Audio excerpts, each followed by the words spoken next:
Hi everyone, thanks for returning. Let's unravel another perplexing mystery. The case of Courtney Holden. Courtney Holden was born on February 28, 1992.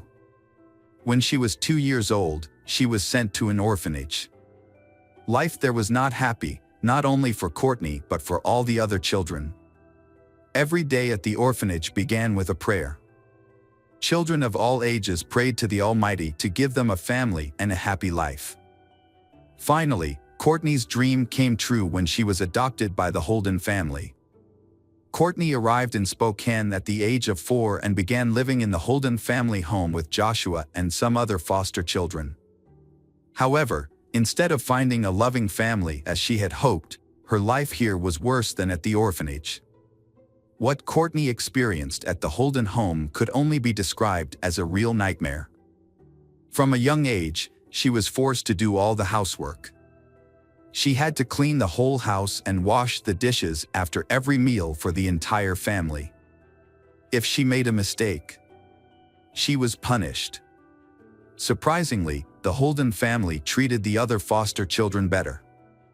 No one understood why they disliked her so much.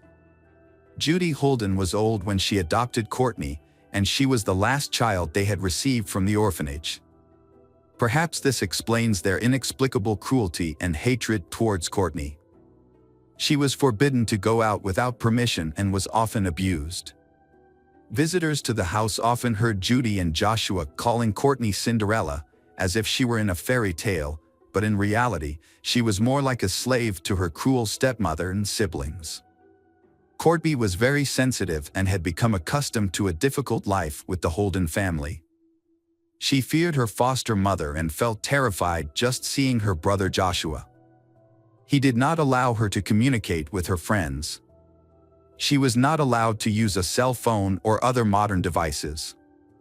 She was only allowed to leave the house when necessary and always had to ask for permission. She only enjoyed fresh air and chatted with her neighbors when she was alone in the backyard. However, she became accustomed to this life and did not feel bitter.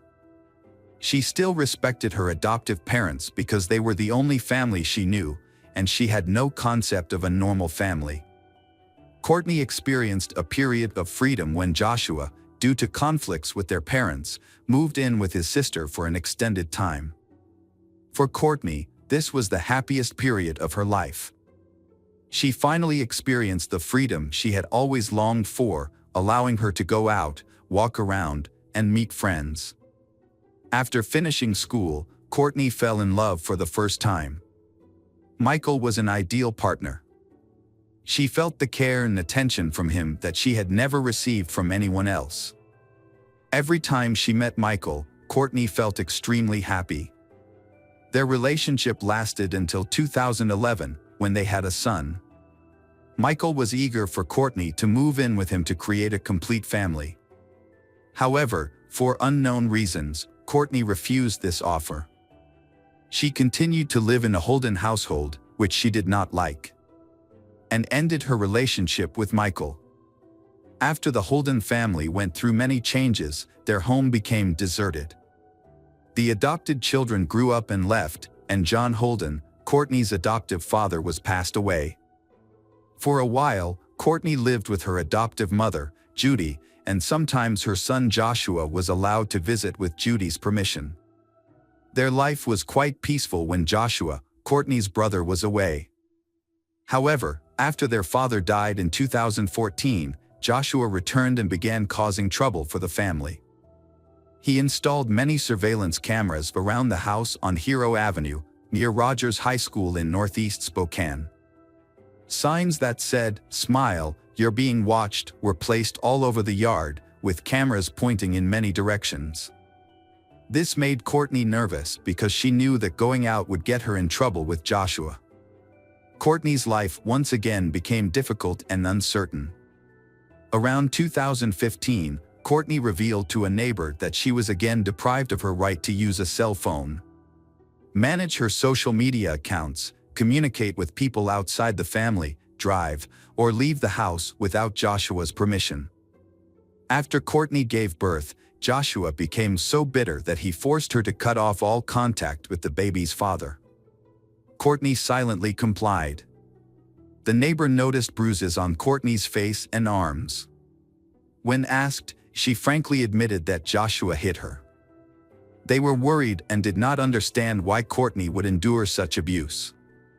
They tried to help her by reporting it to the police, but the Holden family always tried to suppress the matter. This was partly because Courtney never publicly admitted that she was being threatened by her brother.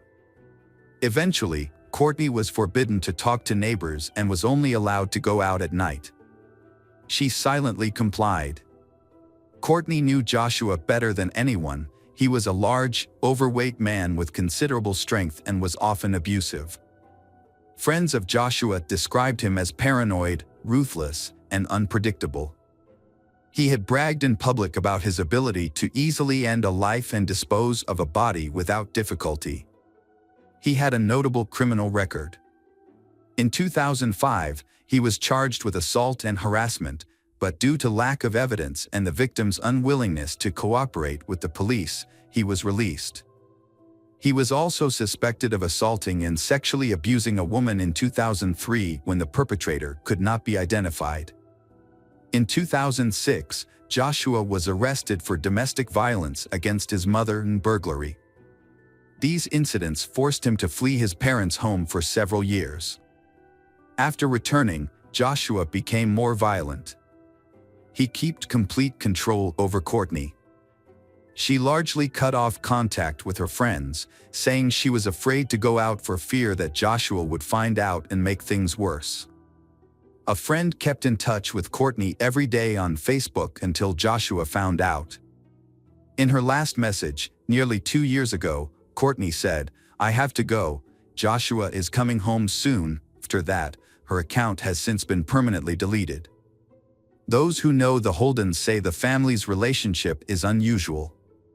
They are surprised that Courtney's child calls Judy mom and Joshua dad, while only calling his biological mother by her first name. This has led some to suspect that Joshua may be the child's biological father. Neighbors and acquaintances have criticized the Holdens' odd lifestyle and antisocial behavior, and have tried to stay away from the house. In August 2018, after an argument, Courtney tried to leave the house with a suitcase of belongings. Her mother, Judy, yelled at her to go home, but Courtney refused. Joshua forcibly took Courtney back into the house. Judy closed the door, and Courtney was unable to escape. This was the last time the neighbors, and perhaps anyone outside the family, saw Courtney. After that, she lived a life of isolation from the outside world. It took nearly 2 years for people to start worrying about her disappearance. In October 2019, Michael expressed concern about not seeing her for nearly 2 years. He wanted to see the child, so he reported Courtney missing to the police on October 24th. The police went to search Holden's house and were surprised to find Courtney was not there. Joshua and Judy refused to cooperate. Judy only allowed the police to look through Courtney's room and then told them to leave. A search dog was used but found nothing. The Holdens claimed that Courtney had abandoned her child and run away. However, they could not explain who was withdrawing Courtney's Social Security benefits and using her electronic food stamps. On the day the police searched the house, Judy and Joshua withdrew the remaining $600 from Courtney's bank account. The next day, a woman claiming to be Courtney called the National Crime Information Center, saying she was safe and did not want to be searched. Police traced the call and found that the woman was Courtney's half-sister.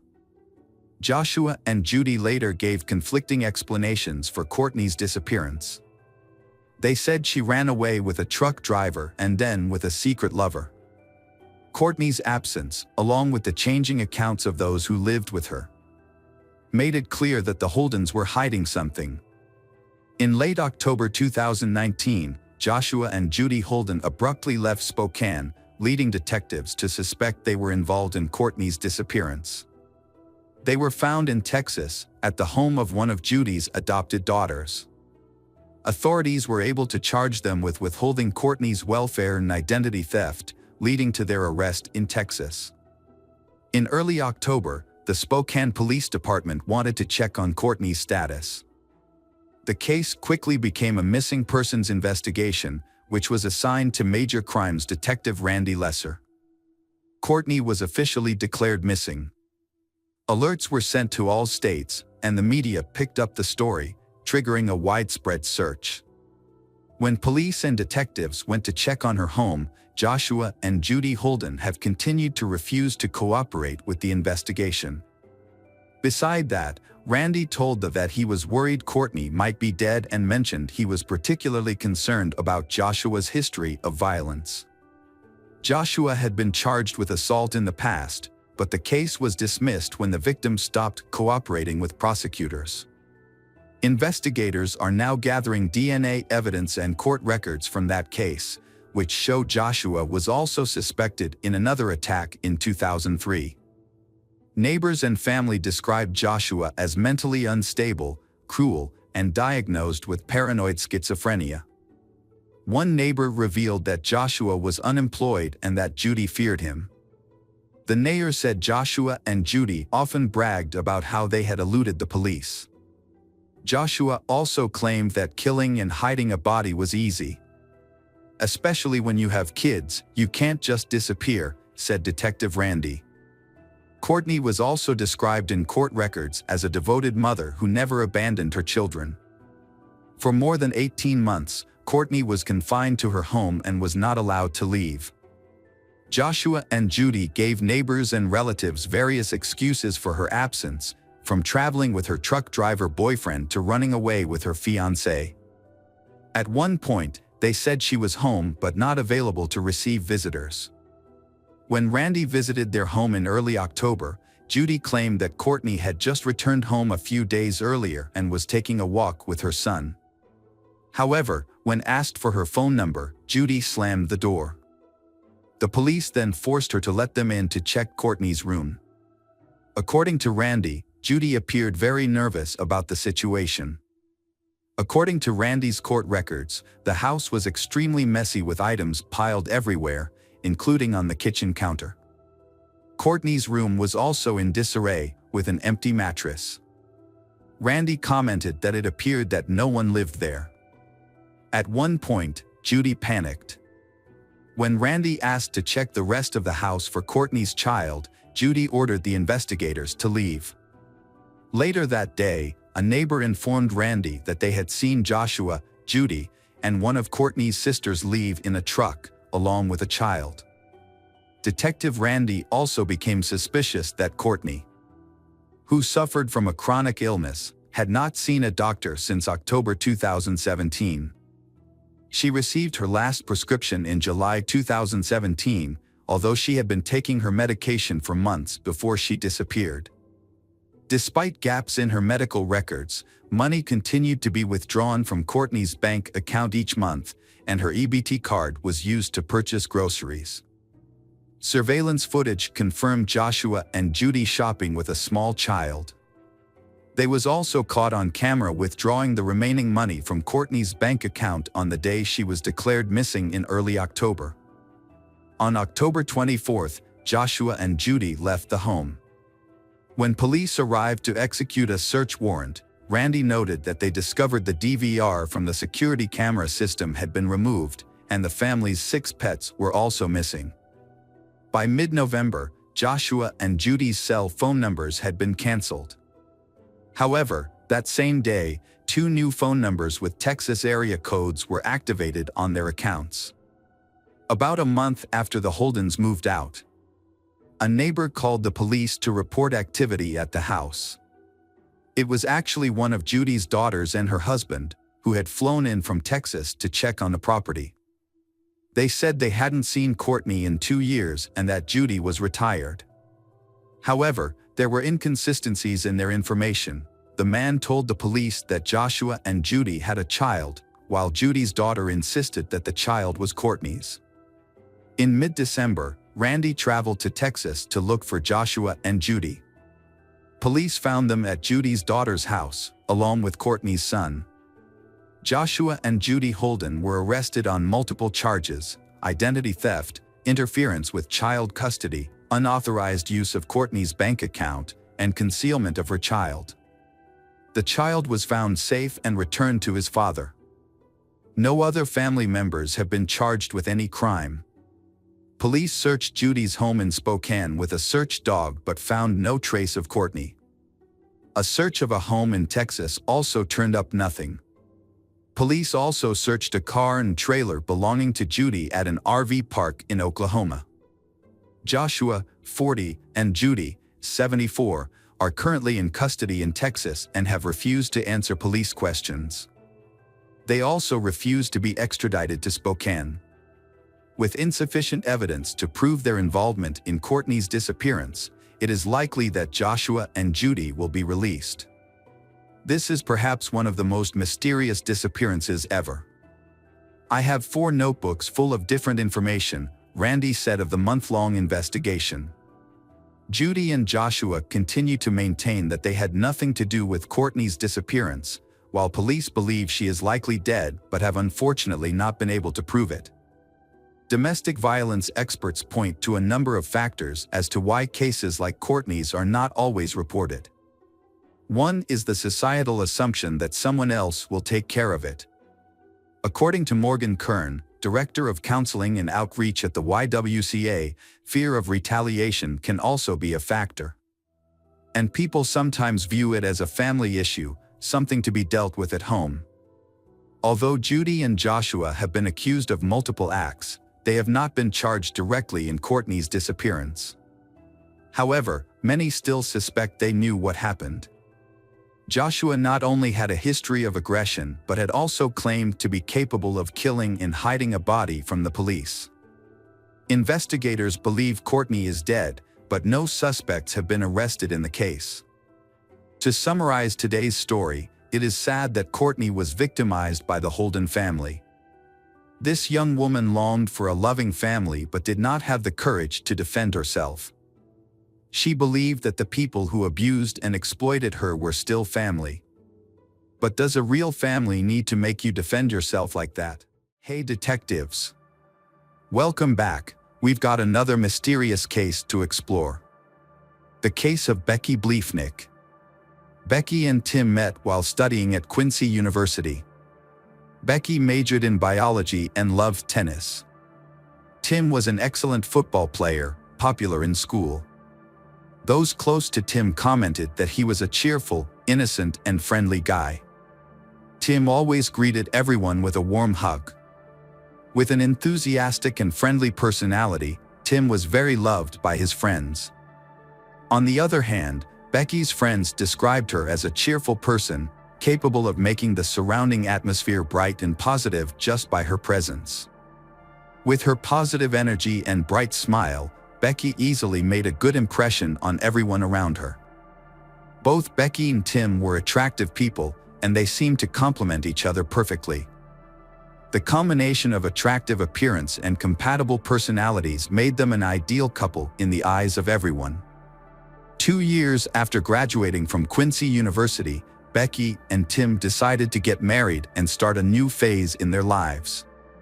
Being a practical couple, they prioritized saving money over spending. Instead of buying an engagement ring and planning a lavish honeymoon, they decided to use their savings to put a down payment on their first home. Becky had dreamed of becoming a doctor, but ultimately did not pursue this career. Although she loved medicine, Becky felt a stronger calling to motherhood. She longed to experience the joy and happiness of motherhood. This dream came true when she and her husband Tim had 3 sons. Becky loved spending quality time with her children and watching them grow up. As her children grew older, Becky decided to pursue her own dreams. She chose to go back to school to get her nursing degree. On the other hand, Tim has always been a performer, from his time in community theater in Quincy to creating comedic videos on social media. He has the ability to captivate audiences with his humor and charisma. In 2008, Tim decided to challenge himself by entering the competition American Gladiators. Although he did not make it to the final round, He tried his best and made it to the final audition round of the show. In September 2019, Tim took a new opportunity to attract attention and showcase his talent. The production team of the popular TV show Family Feud invited Tim and his family to participate. However, Becky could not join him because she was attending nursing school. Determined to make the most of the opportunity to participate in the show, Tim gathered his family, including his parents and brothers. Family Feud is a television game show where two families compete against each other by guessing the most popular answer from a survey of 100 people. Steve Harvey, the famous host of Family Feud, asked Tim, "What do you think is the most popular answer to the question, 'What's the biggest mistake you made at your wedding?'" Tim, known for his sense of humor, surprised Steve Harvey in the audience with his clever answer. He said, "Honey, I love you, but said I do." This statement was shocking and made the whole studio laugh. Although this answer was not expected, it still won second place on the leaderboard, earning Tim and his family many points. The Bleefnick family competed on Family Feud for 3 episodes, winning a total of $20,000. The prize money was divided equally among the family members. There was one notable exception, however. Tim did not share his reward with his wife, Becky. After many years of marriage, Becky and Tim's relationship began to strain. When Becky decided to become a nurse, Tim strongly objected. He said he was worried about Becky's health because nursing was often a high-stress job. Tim also noticed that Becky often had difficulty controlling her patience and stress when caring for the children. This made him worry about her ability to handle the job of a nurse. However, Becky's friends had a different view of Tim's reaction.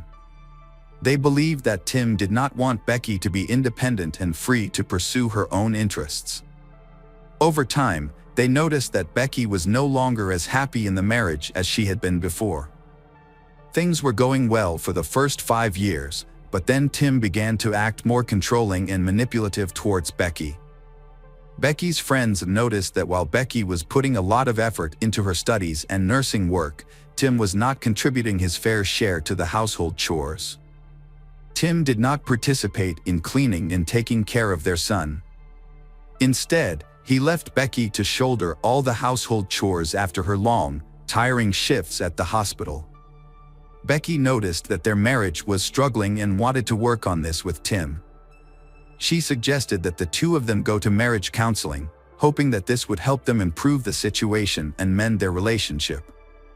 However, Tim refused this proposal, leaving Becky feeling disappointed. Although Becky tried her best to save their marriage, Tim had other intentions. In January 2012, after 11 years of marriage, Tim suddenly filed for divorce from Becky. This decision shocked Becky, as she had shown determination and effort to maintain the relationship. However, Tim's intentions were clear. He moved out of the house and into a new place on the other side of town. Tim explained that the main reason for his decision to divorce was due to the change in Becky's personality after she became a nurse. He found that her new career had significantly affected her behavior, causing a negative impact on their marriage. The divorce process was stressful. Tim and Becky could not find common ground and their relationship more deteriorated. During the divorce proceedings, Tim and Becky fought over a number of issues, including child custody, property division, and alimony. The situation became so tense that Tim filed for a protective order against Becky. He accused her of stalking and harassing him. Tim cited one specific incident. During a parent-teacher, Becky became aggressive and argued with him. As evidence, Tim provided a cell phone video of Becky banging on his car door outside the school after the conference. Becky, however, had a different view of the situation. She believed that Tim was the one who was harassing her. Becky texted her friends to share her concerns.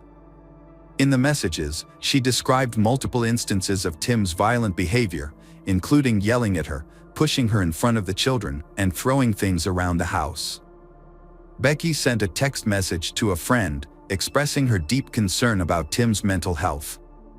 She noticed that Tim was becoming more hostile and unpredictable.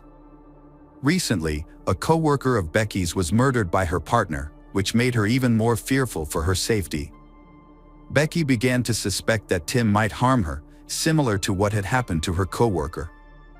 As a result, Becky sent a text message to her sister, saying that if anything happened to her, Tim would be the one to pay the most attention. Becky was worried that Tim would use force to gain custody of their child. This message made Becky's sister very worried about her sister's safety. She understood that Becky's fears were justified and that Becky needed immediate help. Out of concern for Becky's safety, her sister convinced her to seek help from the Domestic Violence Support Center. After some consideration, Becky decided to file for a protective order against Tim. After reviewing both Tim and Becky's requests for protective orders, the judge decided not to grant either of them. Instead, the judge ordered them to stay away from each other's homes, except to exchange custody of their children. On February 22, Becky and Tim's 3 sons, ages 12, 10, and 5, stayed overnight at Tim's house. Tim's house is about a mile from where Becky lives. The divorce proceedings between Becky and Tim are expected to be finalized within the next week. The next day, Tim called Becky's father. He explained that he had been unable to reach Becky and that she had not picked up her sons from school as usual. Becky's father, knowing that his daughter was devoted to her children, realized that something serious must have happened that had left Becky unable to perform her duties as a mother. Concerned about Becky's health, her father drove to her house immediately.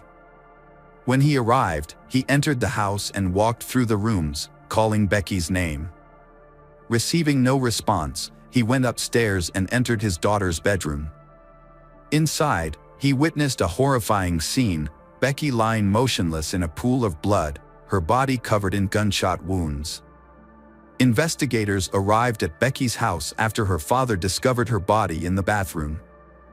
Becky's body was lying on her back, covered in blood and showing no signs of life. Investigators began their investigation by thoroughly inspecting the exterior of the home. After a thorough search, they determined that the suspect had entered the home by forcing open an upstairs window in a child's bedroom. This discovery revealed that the suspect had used a porch chair to gain easy access to the home and onto the roof. Investigators followed the trail they believed the suspect had taken. They headed toward Becky's bedroom, where the door appeared to have been kicked in or forcefully broken. The damage to the bedroom door indicated that the suspect had entered the room, most likely to look for Becky. Evidence indicated that Becky attempted to hide in the bathroom, but the suspect followed and caught up with her. The suspect eventually shot Becky in the bathroom. While examining the crime scene around the bathroom where Becky's body was found, investigators stumbled upon her cell phone. When investigators examined Becky's phone, they found a call to 91126 at 1:11 a.m. This discovery helped them develop a theory about what happened that night. They believe that while being chased by the suspect in her home, Becky tried to call 911 for help, but in a panic, she mistakenly dialed 91126. Before Becky could call 911 again, investigators believe that the suspect grabbed the phone from her. The mistaken call occurred at 1:11 a.m., so they think Becky may have been murdered around that time. However, when police investigated Becky's neighborhood, no one remembered hearing any strange noises at that time. This raised suspicions for investigators. Since Becky had multiple gunshot wounds, it was unlikely that no one heard anything.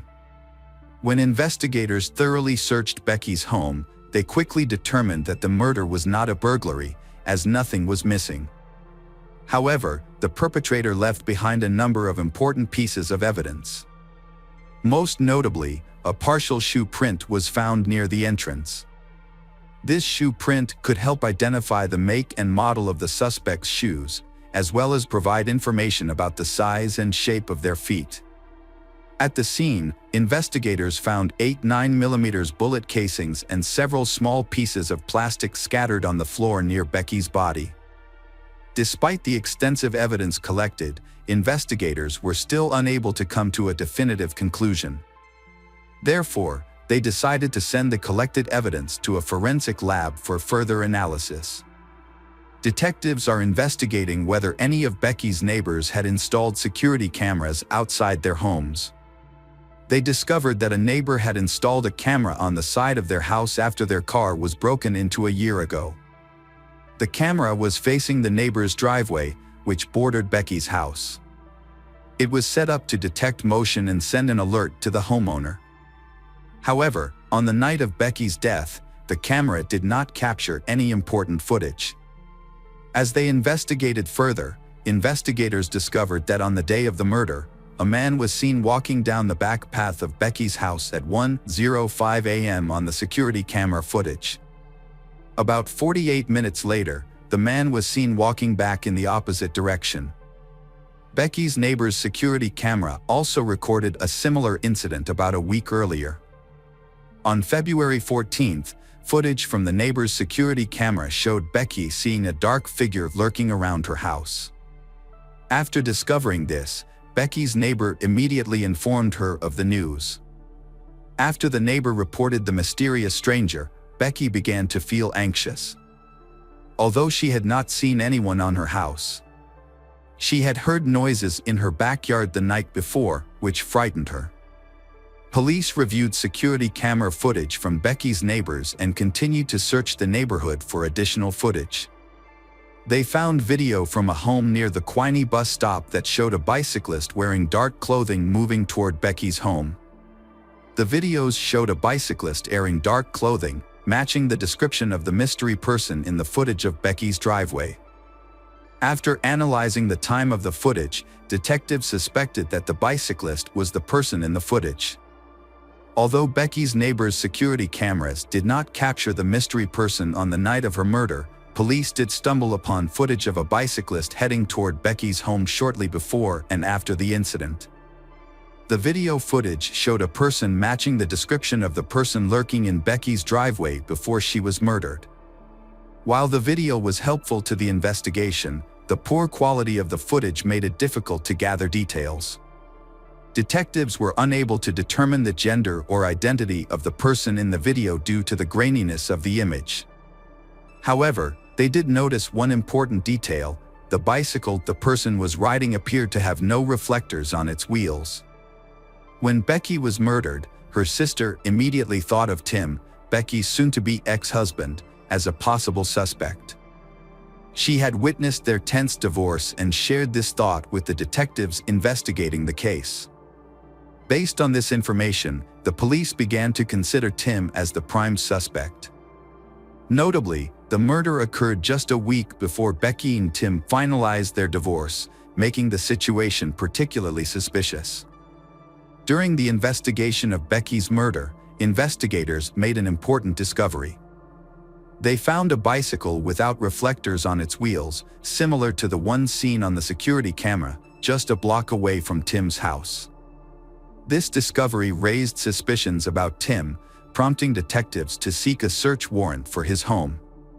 When police executed the search warrant, Tim was cooperative and respectful. He willingly stood outside the home with the officers while investigators searched his property. On March 13, 2023, Tim was arrested and charged with Becky's murder 2 weeks earlier. When Tim's mugshot was released, Becky's family and friends were shocked by his appearance. Instead of the well-groomed man they knew, they saw a completely different Tim, unkempt and seemingly frail. Many believe that this change reflected the negative impact that the divorce had had on Tim. His unkempt hair and shabby clothes were a clear sign of the deterioration in his previously well-groomed appearance. The divorce was blamed for Tim's declining physical and mental health, according to friends and family. However, Tim explained that he had grown his hair long to take part in a charity campaign to raise awareness for cancer research. A clip from the Family Feud show in which Tim said he wished he had not married his wife when he was arrested for murdering her caused a stir. Many people saw this reaction as an uncanny sign of Tim's true feelings for his wife. Some even suggested it was a warning sign of potential problems in their relationship. Investigators carefully examined Tim's phone and discovered that he had created a fake Facebook account under the name John Smith. During the investigation, they discovered that Tim had been looking to buy a bicycle on Facebook. He was particularly interested in a blue Schwinn without reflectors on the wheels. This was notable because it matched the description of the bike found abandoned near Tim's home, just a block away. Despite the overwhelming evidence against Tim, convicting him was difficult. Tim was held without bail and ordered a speedy trial, requiring the prosecution to bring the case to trial within 90 days of his arrest. However, the prosecution faced a major challenge in convincing a jury of Tim's guilt due to the lack of two key elements that are often considered decisive in criminal cases: a confession and DNA evidence. Without these two elements, proving Tim's guilt beyond a reasonable doubt became very difficult. In prosecuting Tim for his wife's murder, the prosecution faced a major challenge. 3 months after Becky was murdered in their home, Tim appeared in court on May 23, 2023. During the trial, the state presented evidence that investigators had collected at the scene. A key piece of evidence was the plastic debris found around Becky's body. The prosecution claimed that it was from an Aldi grocery bag. They also told the jury that several similar bags were found during a subsequent search of Tim's home. The prosecution alleged that Tim used the Aldi plastic bag as a silencer when he shot his ex-wife multiple times in order to muffle the sound of the gunfire and avoid detection. They claimed that Tim left DNA on the bags. An expert who testified said it was highly likely that the DNA found on the bags belonged to Tim. Prosecutors presented evidence to the jury about a crowbar found in Tim's basement that they believed could have been used to pry open a window at the victim's home on the night of her murder. However, an expert testified that although there were some slight similarities between the marks on the window and the crowbar, she could not say for certain that the crowbar was used in the crime. The prosecution presented several new pieces of evidence to bolster its case. They presented searches that Tim had conducted on his phone, including how to open a door with a crowbar, how to make a silencer for a homemade pistol, how to clean gunpowder off his hands, and the average response time for Quincy police. An expert was called to testify that she had compared the shell casings found at the crime scene to the shell casings found in Tim's home. She determined that 27 of the shell casings from Tim's home were fired from the same 9mm weapon used in the murder. When investigators searched Tim's home, they did not find Becky's 9mm gun. Tim claimed that he had not seen the gun for months before Becky was killed. During the trial, the defense did not call any witnesses. After a 6-day trial, the jury deliberated for 4 hours before finding Tim guilty. Ultimately, Tim was sentenced to life in prison without parole. Although Tim maintained his innocence and planned to appeal, Becky's family believed the sentence was deserved. Becky's sister spoke to Tim about the consequences of his actions on his sons, emphasizing that his choices had caused them pain. Even though Becky is gone, her sister promises to keep her memory alive in the hearts of her 3 sons. Hello friends, welcome to our channel. Today we're going to take a look at another horrible case with you. The case of Timothy Jones Jr. As a child, Timothy witnessed hardships in his family. His mother suffered from schizophrenia, and her mental health gradually declined. Eventually, she had to leave home to receive constant care. When Timothy was 20, his father moved with him to his grandmother's house. There, Timothy faced domestic violence, substance abuse, and alcohol abuse. Despite his difficult upbringing, Timothy showed an aptitude for mathematics and computer engineering.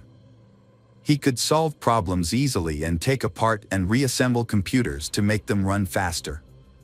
However, Things changed when Timothy reached his teens. At age 10, he began hearing voices in his head.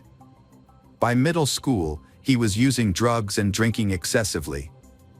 At age 15, he suffered a traumatic brain injury in a car accident that affected the frontal lobe of his brain, the area that controls impulses and is associated with mental illness. After the accident, Timothy exhibited unusual behavior and was very irritable. He felt jealous of his father and believed that anyone who had a relationship with him was causing his father to neglect him. Over time, Timothy believed that his father did not love him and feared being abandoned. Although his intelligence developed, his emotional development was affected, causing him to have a childlike mentality and lack of empathy. After graduating from high school, Timothy Jones Jr. dreamed of joining the United States Navy. His intelligence helped him to study there, but he lacked athletic ability and discipline. He lasted only a few weeks of training and often cried out of frustration. He had difficulty keeping up with the rigorous requirements, which led to depression and a drug test that revealed substance abuse, resulting in his expulsion. In 2000, Timothy began associating with people involved in bad activities. Police found him in possession of illegal narcotics and writing checks in his father's name. The police forced Timothy's father to control his son or face arrest himself. In 2001, Timothy Jones Jr. was sent to a work camp in an Illinois state prison for a year. When he was released, he seemed to have changed, with religion becoming the main driving force in his life. Timothy met Amber while they were both working at an amusement park in Chicago. After a while, in 2004, he invited her to his church. Within weeks, they decided to marry, in keeping with the church's expectation of immediate marriage. Amber was 19 and Timothy was 22. However, Amber soon learned about the strictness of the church. Women were not allowed to cut their hair, wear pants, wear makeup, or wear jewelry. Additionally, Timothy believed that women should submit to their husbands and bear children. Timothy was very religious and devoted to the church. Although many advised him not to take the Bible literally, he persisted. They soon had 3 children, Mara, Elias, and Natan, each born a year apart. As their family grew, they moved to Mississippi. There, Timothy graduated with highest honors from State University, earning a degree in computer science and engineering. Timothy Jones Jr. was building a family while working multiple jobs, and his family was extremely proud of him. With a promising future, Tim was truly a talented man, and everything seemed to be going well for him. He had secured a job at Intel as a computer chip manufacturer, which his wife, Amber, saw as an opportunity for a better life. After living in student housing in Mississippi, they dreamed of a larger home to raise their 3 children and even considered hiring a nanny. However, things did not go as planned. Timothy bought an old mobile home on a dirt road in Red Bank because he dreamed of living on a farm. He purchased animals to raise, and Amber stayed home to care for them. By 2012, they had 2 more children, and problems began to arise. Timothy wanted Amber to homeschool the children, even though she only had a high school education. Amber felt lonely and isolated, with no family nearby and Timothy's family far away. She felt inferior to her intelligent and educated husband. The tension in Timothy and Amber's marriage increased when Timothy accused Amber of having an affair with a neighbor. Their marriage began to fall apart, and they started to consider divorce. Timothy did not want Amber involved in the children's lives, so he sought the help of a therapist and asked his divorce attorney to declare that he was capable of raising the children alone. Amber, without a lawyer and unsure of what to do, decided that it was best for the children to stay with their father. She felt she had nothing to provide for the children, as she had no job or education. Ultimately, the court decided that Timothy would have primary custody as the sole financial provider, and Amber would be granted regular visitation rights. After leaving her husband and children, Amber faced many difficulties. Meanwhile, Timothy began to lose control and suffer from his failed marriage. He started using drugs and alcohol again and struggled with the voices in his head. He became easily angered over small things. Amber recounted that Timothy once beat her in front of the children until she passed out. Unable to manage work and family, Timothy hired a nanny service to care for the children. The first two nannies found Timothy's house very clean and noted that he was dedicated and attentive to the children, but their attitudes changed when they learned about Timothy's condition. On the third occasion, Timothy hired Crystal, a 17-year-old nanny who had a young daughter. Timothy gradually developed feelings for Crystal, and she soon became his lover. Timothy began to pressure Crystal to follow his religious customs, including wearing long dresses, growing her hair long, and being submissive to him. However, when Crystal refused, their relationship deteriorated. Crystal later spoke of how Timothy was too harsh with his children. He forced them to stand on their toes for hours, believing it was good for their weak bodies. Crystal eventually left after witnessing Timothy trying to hit her young daughter. After Crystal left, Timothy hired another nanny. The new nanny noticed a major change in Timothy's home. Once clean, the house was now littered with trash and dirty clothes, and there were even cockroaches. Over time, Timothy became increasingly violent and punished his children daily. He imposed a restricted diet, feeding them only oatmeal throughout the day and limiting them to one meal. In August 2014, the nanny contacted South Carolina Social Services to report conditions at Timothy's home. She described the lack of food and physical abuse the children were subjected to. In fact, the violence was so severe that teachers had reported it to the agency months earlier. The agency had previously required Timothy to sign a non-abuse pledge, but the children came to school with bruises and provided evidence linking them to the violence. On the afternoon of August 28, 2014, Timothy picked up the children. At the time, he was very angry about an electrical problem in the house. Timothy took his anger out on his 6-year-old son, Nathan, and repeatedly made Nathan bend down to pick up sand as punishment. Every time Nathan slowed down, Timothy hit him with a belt. While Nathan was being punished, Amber, Timothy's ex-wife, called to talk to the children. She made several calls until Timothy answered at 7:10. During the conversation, Nathan told his mother about the punishment for breaking the outlet, claiming it was an accident. Timothy angrily hung up, telling Amber to stop defending him. After hours of torture, Nathan was exhausted, dehydrated, and begged for it to stop. He passed out, ending it all. Timothy took Nathan to bed and left him without giving him water or help. Call records show that Amber called 8 more times after that. Around 1 a.m., Timothy took his 8-year-old daughter, Mara, to a convenience store to buy 10 packs of cigarettes. When he got home, he strangled Mara. Timothy then went to his 7-year-old son, Elias, and did the same thing. He then unbuckled his belt and strangled Gabriel, 2, and Elaine, 1, until they stopped breathing. When the children did not move, he took a blanket, wrapped each one in it, and placed them in the back seat of the car and drove away. The disappearance of Timothy and his children was reported to the police. The police searched everywhere for Timothy. Fortunately, a police officer stopped his car. As the police approached the car, they immediately detected a foul odor inside. They also noticed that the carpet appeared to have been recently cleaned with bleach. The sheriff asked the driver, Timothy, for identification and license plate number and observed that Timothy appeared to be under the influence of drugs. After checking Timothy's information, the police discovered that he was wanted in South Carolina for a child welfare issue. When asked about the whereabouts of his children, Timothy initially said he had no children, but later mentioned that he had 3 children living in South Carolina. The officers asked for Timothy's relatives' phone numbers to verify the children's safety. After making the call, they immediately arrested Timothy. As Timothy was placed in a patrol car, he became emotional and began telling officers what he had done to his children.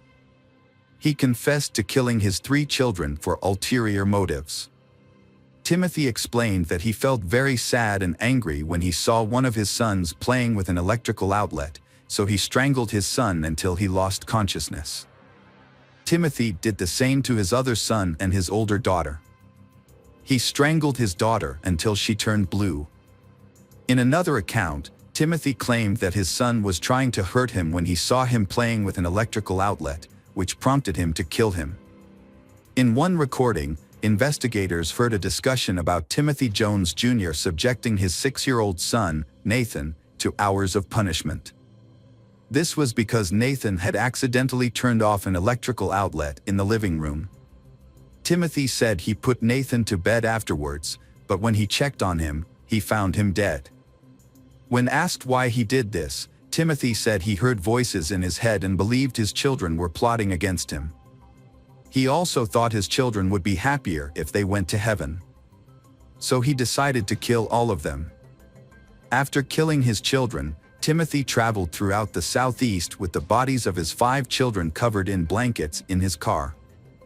He eventually dumped them in a remote wooded area in Alabama.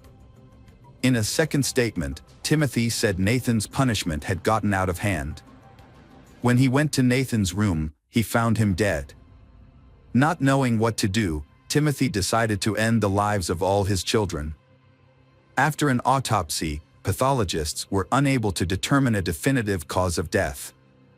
However, they theorized that Nathan may have been too weak from the excessive punishment Timothy had imposed on him, making it easier to kill Nathan.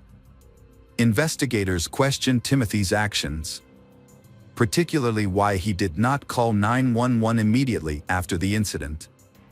Instead, he attempted to conceal and dispose of his children. Timothy later led investigators to where he had dumped the children's bodies that same day. The remains of the 5 children were found on September 10th. On September 11th, evidence from Timothy's car was collected and turned over to South Carolina authorities. Some of the evidence included family photos, children's clothing, children's drawings, letters from his mother to the children, Timothy's college diploma, and his passport. Notably, Timothy Jones Jr.'s handwritten notes included a list of actions related to the disposal of the bodies, such as moving the bodies, grinding the bones into powder or small pieces, burning the bodies, and preparing necessary items such as camping equipment, gas, and muriatic acid.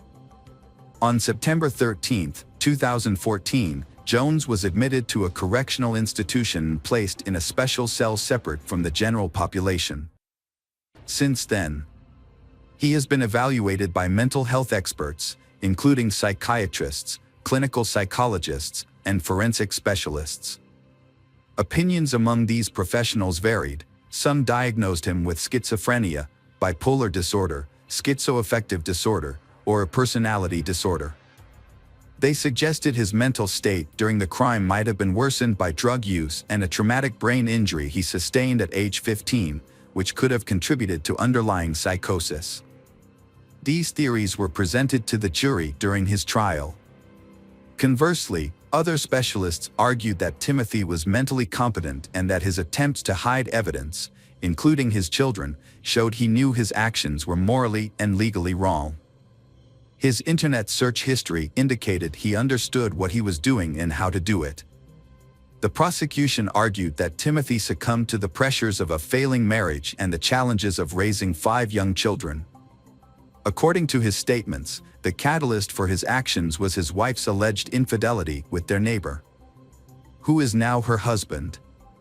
She testified that she did not commit adultery and that her relationship with the neighbor began only after her divorce. The trial occurred in late May 2019, featuring weeks of intense testimonies and evidence against Timothy. The crime is considered one of the most horrific murders in South Carolina's history. Mara's last words to her father were, "Daddy, I love you." When police searched the house, they found Nathan's favorite Toy Story toy broken into pieces. Not 10 appeared to have been the most severely punished. Nevertheless, all testimonies agreed on one thing: the children loved their father. On June 13, 2019, after 2 hours of deliberation, Timothy Jones Jr. was sentenced to death. He is currently in solitary confinement at a correctional institution, wearing a green jumpsuit that identifies him as a death row inmate. This tragic case ended the lives of innocent children because of marital issues, with both the father and mother making irreversible mistakes. Hi there, investigators. It's time to uncover the truth behind another case. The case of Xavier Dupont de Ligons. Xavier Dupont de Ligons, born March 9, 1961. He is the eldest son of the French Count Bernard Hubert Dupont de Lignes and his wife, Genevieve. Xavier had a younger sister named Christine. Xavier's parents were very wealthy.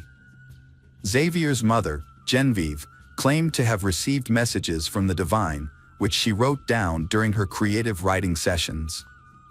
Her strange beliefs developed into teachings about the impending apocalypse, and she founded a religious sect called the Church of Philadelphia. The group consisted of members of the aristocracy, whom Genevieve believed would survive the apocalypse and participate in the renewal of the world.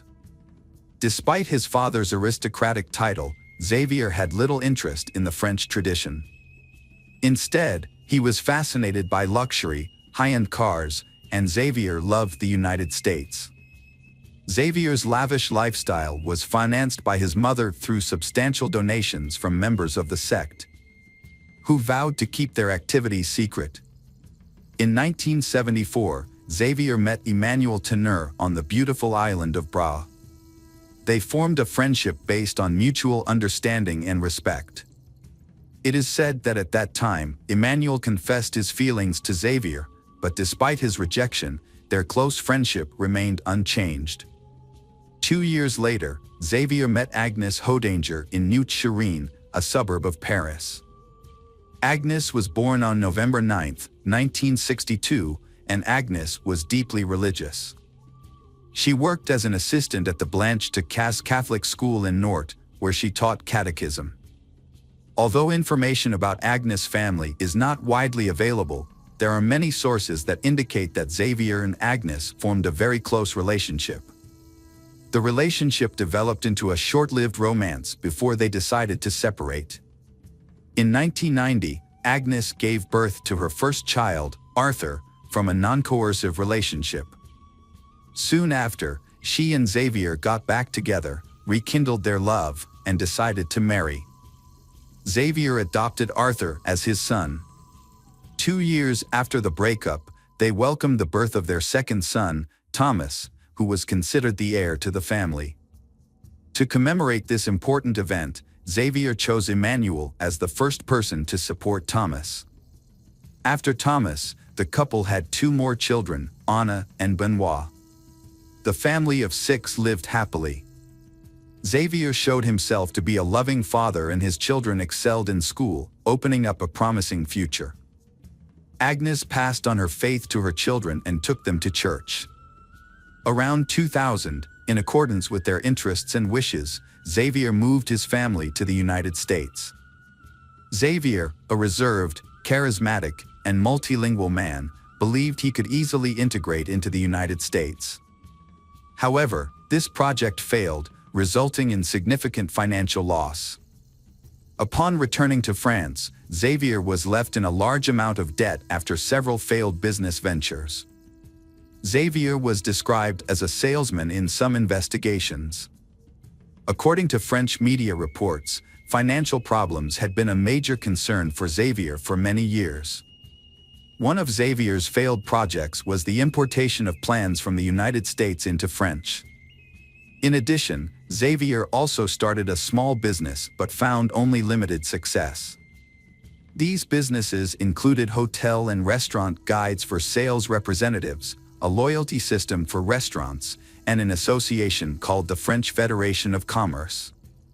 Xavier was also listed as the manager of another business that has not been clearly disclosed. Eventually, the business's accounts were few, and by 2003, Xavier had hired 6 sales staff. Xavier's work was often Monday through Friday and brought in less than $4,200 in reported annual income.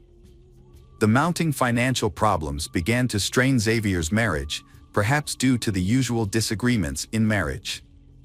In 2004, Agnes wrote on a French forum about the challenges she and her husband faced, notably that Xavier had told her that the collective death of the entire family would not be a disaster. The financial situation worsened, and by 2009, the mounting debt had taken a serious toll on their relationship, forcing them to temporarily separate. During this time, Xavier sent Agnes several letters blaming her for the family's difficulties and the debts they were facing. This emotional stress affected Agnes, causing her to lose her sense of direction and suffer from insomnia. During this difficult time, Xavier sought help from his friend Emmanuel, who came from a wealthy family and had inherited a fortune from his father. Emmanuel was always ready to help Xavier financially. Emmanuel not only lent Xavier money, but also financed his trips and co-signed the purchase of a house. With Emmanuel's help, the Xavier family lived in a small wooden house on the outskirts of Nantes in the late 2000s. However, after settling down, the neighbors found Agnes to be stubborn and not easily put up with her husband. But behind closed doors, Agnes faced personal problems. She felt Xavier was too slow and unloving, and sometimes even abusive towards Agnes. She was also frightened by the way Genevieve, her mother-in-law, controlled Xavier. She described Genevieve as a mentally ill mystic and was extremely fearful. On January 20, 2011, Xavier's father Bernard died. Xavier hoped that his father's death would result in an inheritance, which would help him solve his financial problems. However, Xavier was shocked. When he went through his father's possessions, he found nothing of significance. The remaining items included a few pieces of paper, a rifle, a name tagged, a ring, and some cash, which Xavier promptly took. A few hours after his father's death, Xavier withdrew cash using his father's card. On February 2nd, he obtained a gun license, and on March 12th, he purchased a silencer for his rifle. During this time, he practiced shooting a rifle in the garden, looking at a balloon on a support stand. Emmanuel visited and tried shooting, finding nothing unusual. Xavier explained that the silencer was to avoid disturbing the neighbors. On Friday, April 1st, Xavier and Emmanuel went to a shooting range together, where Xavier's rifle was the focus of attention. The next day, Emmanuel called Xavier 5 times and they talked for almost an hour. Sunday, April 3rd. That night, Xavier, Agnes, and their children watched a movie and had a nice dinner at a restaurant. Everyone in the family was there, except Thomas, who was studying at a Catholic school and living in a nearby dormitory. After the outing, the family returned home and were seen by neighbors. Some family members also exchanged text messages with friends and acquaintances. That night, Xavier used drugs to put his wife and children to sleep, then shot and buried them in the garden. He did the same thing with the family's Labrador. Xavier called Agnes's workplace and said she was sick. He then contacted Arthur's school and said Arthur had been in a motorbike accident. He then contacted Anne and Benoit's school and said they were sick. In the afternoon, Xavier sent a letter to the restaurant where Thomas worked, saying that Thomas would resign because his father had been transferred to Australia. However, Xavier still had to deal with Thomas. On Monday, April 4th, Xavier contacted Thomas and had dinner with him at a restaurant near Thomas's university dormitory. After the meal, Thomas returned to his room exhausted. The next day, Thomas received an urgent text message from his father, saying that Agnes had been in a bicycle accident and was in a coma at the hospital, prompting Thomas to go to Nantes immediately. At midnight, a friend of Thomas's received a text message from him, saying that he was at home watching a movie with his father. Thomas was probably dead by then. About an hour later, Xavier emailed Emmanuel, arranging to meet up soon. Emmanuel responded, reminding Xavier that he had the power of attorney and the keys on the boat. Xavier went in and out of his house and even left a note on the door asking for no more mail to be delivered. Xavier then withdrew cash from an ATM, which was captured on security cameras. He paid with credit cards at restaurants and stayed at hotels under his real name. As Xavier's perfect escape began, the neighbors began to notice worrying signs. The once open windows of the bungalow had been boarded up for days. The 4 children of the Xavier family were no longer seen playing outside. The dogs were no longer heard barking, and Agnes was nowhere to be seen. All disappeared without a trace. Concerned neighbors began investigating and contacted the police. When police arrived, they discovered a nearly empty refrigerator with only a few jars of jam left. In the kitchen, a mop still had food on it, and a ring was placed on the living room table. Guitars were on the sofa, but no one was home. Police found empty picture frames, and the closet was empty of clothes. In the midst of the mystery, on April 9th, a letter appeared, sent to Xavier's family and friends. The letter claimed that Xavier had been hired by the U.S. Drug Enforcement Administration and that the family had gone undercover as part of a witness protection program, explaining why they had suddenly disappeared and had not communicated. Suspicion and concern grew among neighbors who sensed something was amiss. Fearing for the family's lives, they urged the police to investigate further. As the case gained media attention, more details emerged. On April 15th, security cameras captured Xavier entering a small hotel near Cannes. He parked his car, picked up a bag, and disappeared into nearby woods. This was the last time he was seen. Police returned to the family home Xavier on April 21, 2011. There, they discovered a new plot of land under the terrace. When they dug, police found the bodies of Agnes and her 4 children. Each had been shot 2 to 3 times and were wrapped in bags, covered with religious symbols, and carefully buried in sacks of quicklime. The family's 2 Labrador retrievers were also found buried. Despite a thorough search, no traces of blood, fingerprints, or DNA were found. Xavier became the most widely circulated person in France because of his alleged murder. His image appeared on every news bulletin. However, it seems that Xavier has mysteriously disappeared from the face of the earth.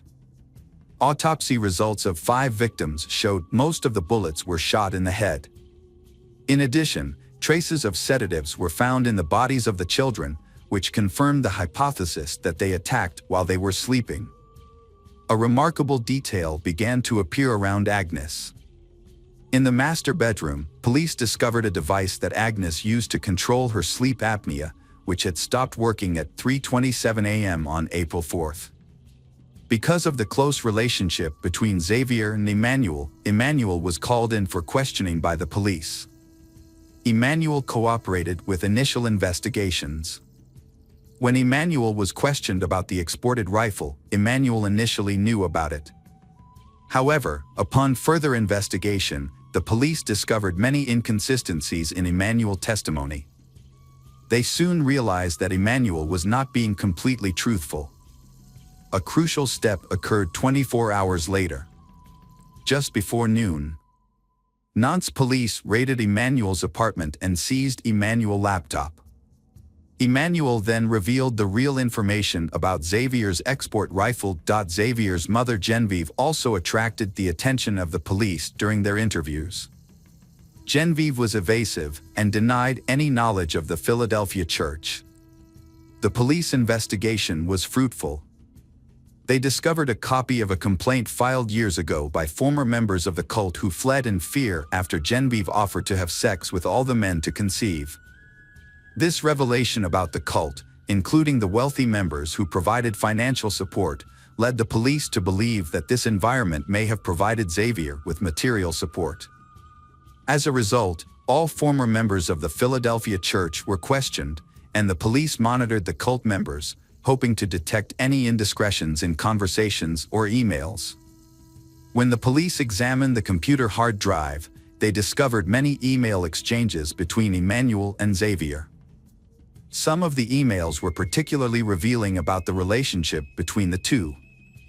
One email sent in the early morning of April 6 attracted special attention from the police. These accumulated details led investigators to the crime in which Emmanuel may have assisted Xavier in his escape. However, the police team's work has yielded results. They discovered a copy of a petition obtained years ago by former members of the sect. These people fled in fear after Christine offered to have sex with all the men to identify the chosen tie.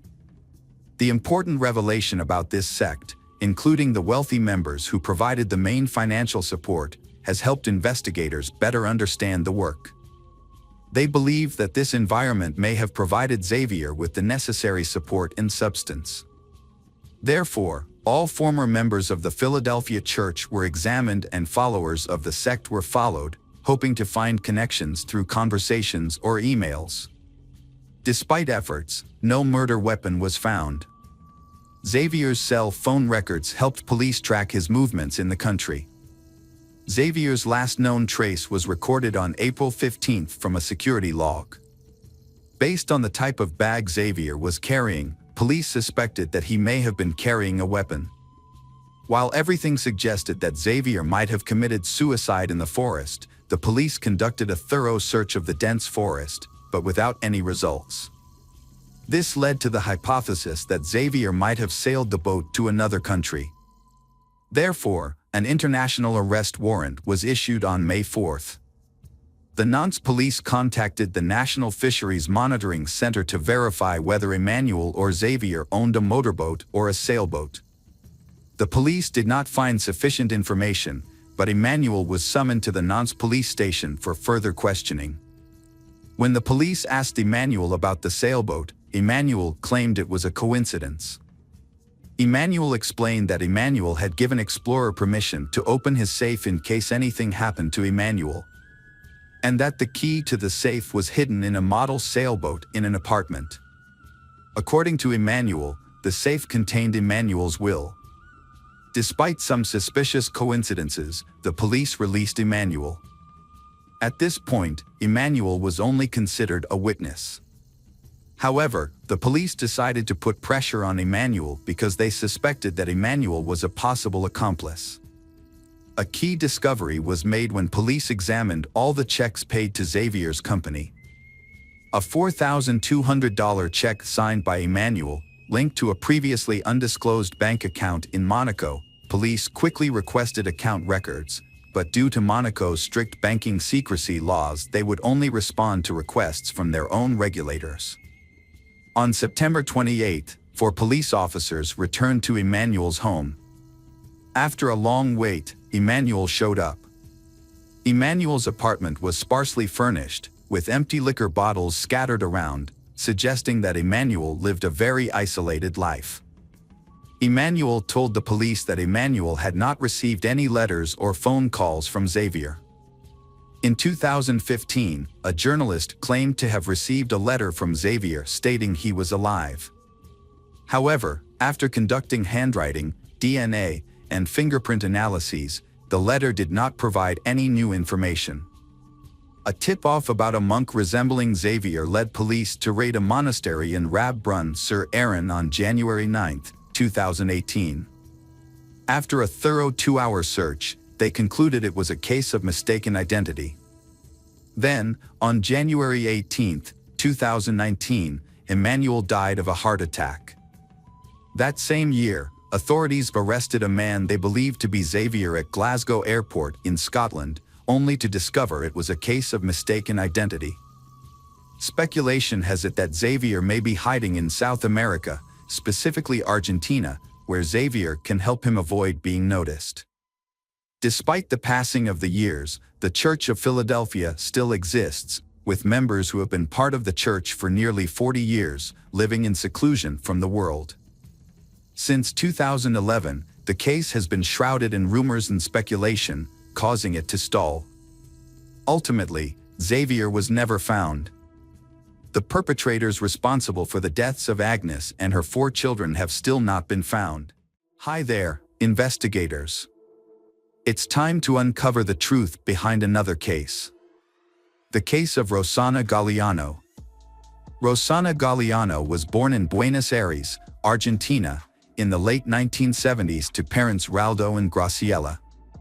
She had 2 older brothers, Oscar and Gustavo, and a sister, Monica. During this time, Raldo, Rosana's father, worked as a mechanic. In 2001, Jose Arce brought his vintage car to Raldo's workshop for repairs. Jose was born on November 22, 1948. He spent more than 30 years living abroad, primarily in Greece and the United States. During his time in the United States, Jose was convicted of drug trafficking and served a 4-year prison sentence. He returned to Argentina in 1996 and owned 8 properties in a prestigious area of Buenos Aires. Despite their significant age difference, Jose and Rosana began dating shortly after meeting at her father's shop. At the time, Rosana was without a job and kept to herself, while Jose appeared to be financially stable. However, his wealth actually came from his mother, Elsa, who lived in the United States. Jose, who is 52 years old, proposed to Rosana, who is 22 years old. Rosana's mother, Graciela, expressed concerns about their significant age difference. Jose dismissed her worries, claiming that love knows no age. Rosana reassured her mother that she wanted to marry Jose, and they tied the knot on November 17, 2001, after a 7-month courtship.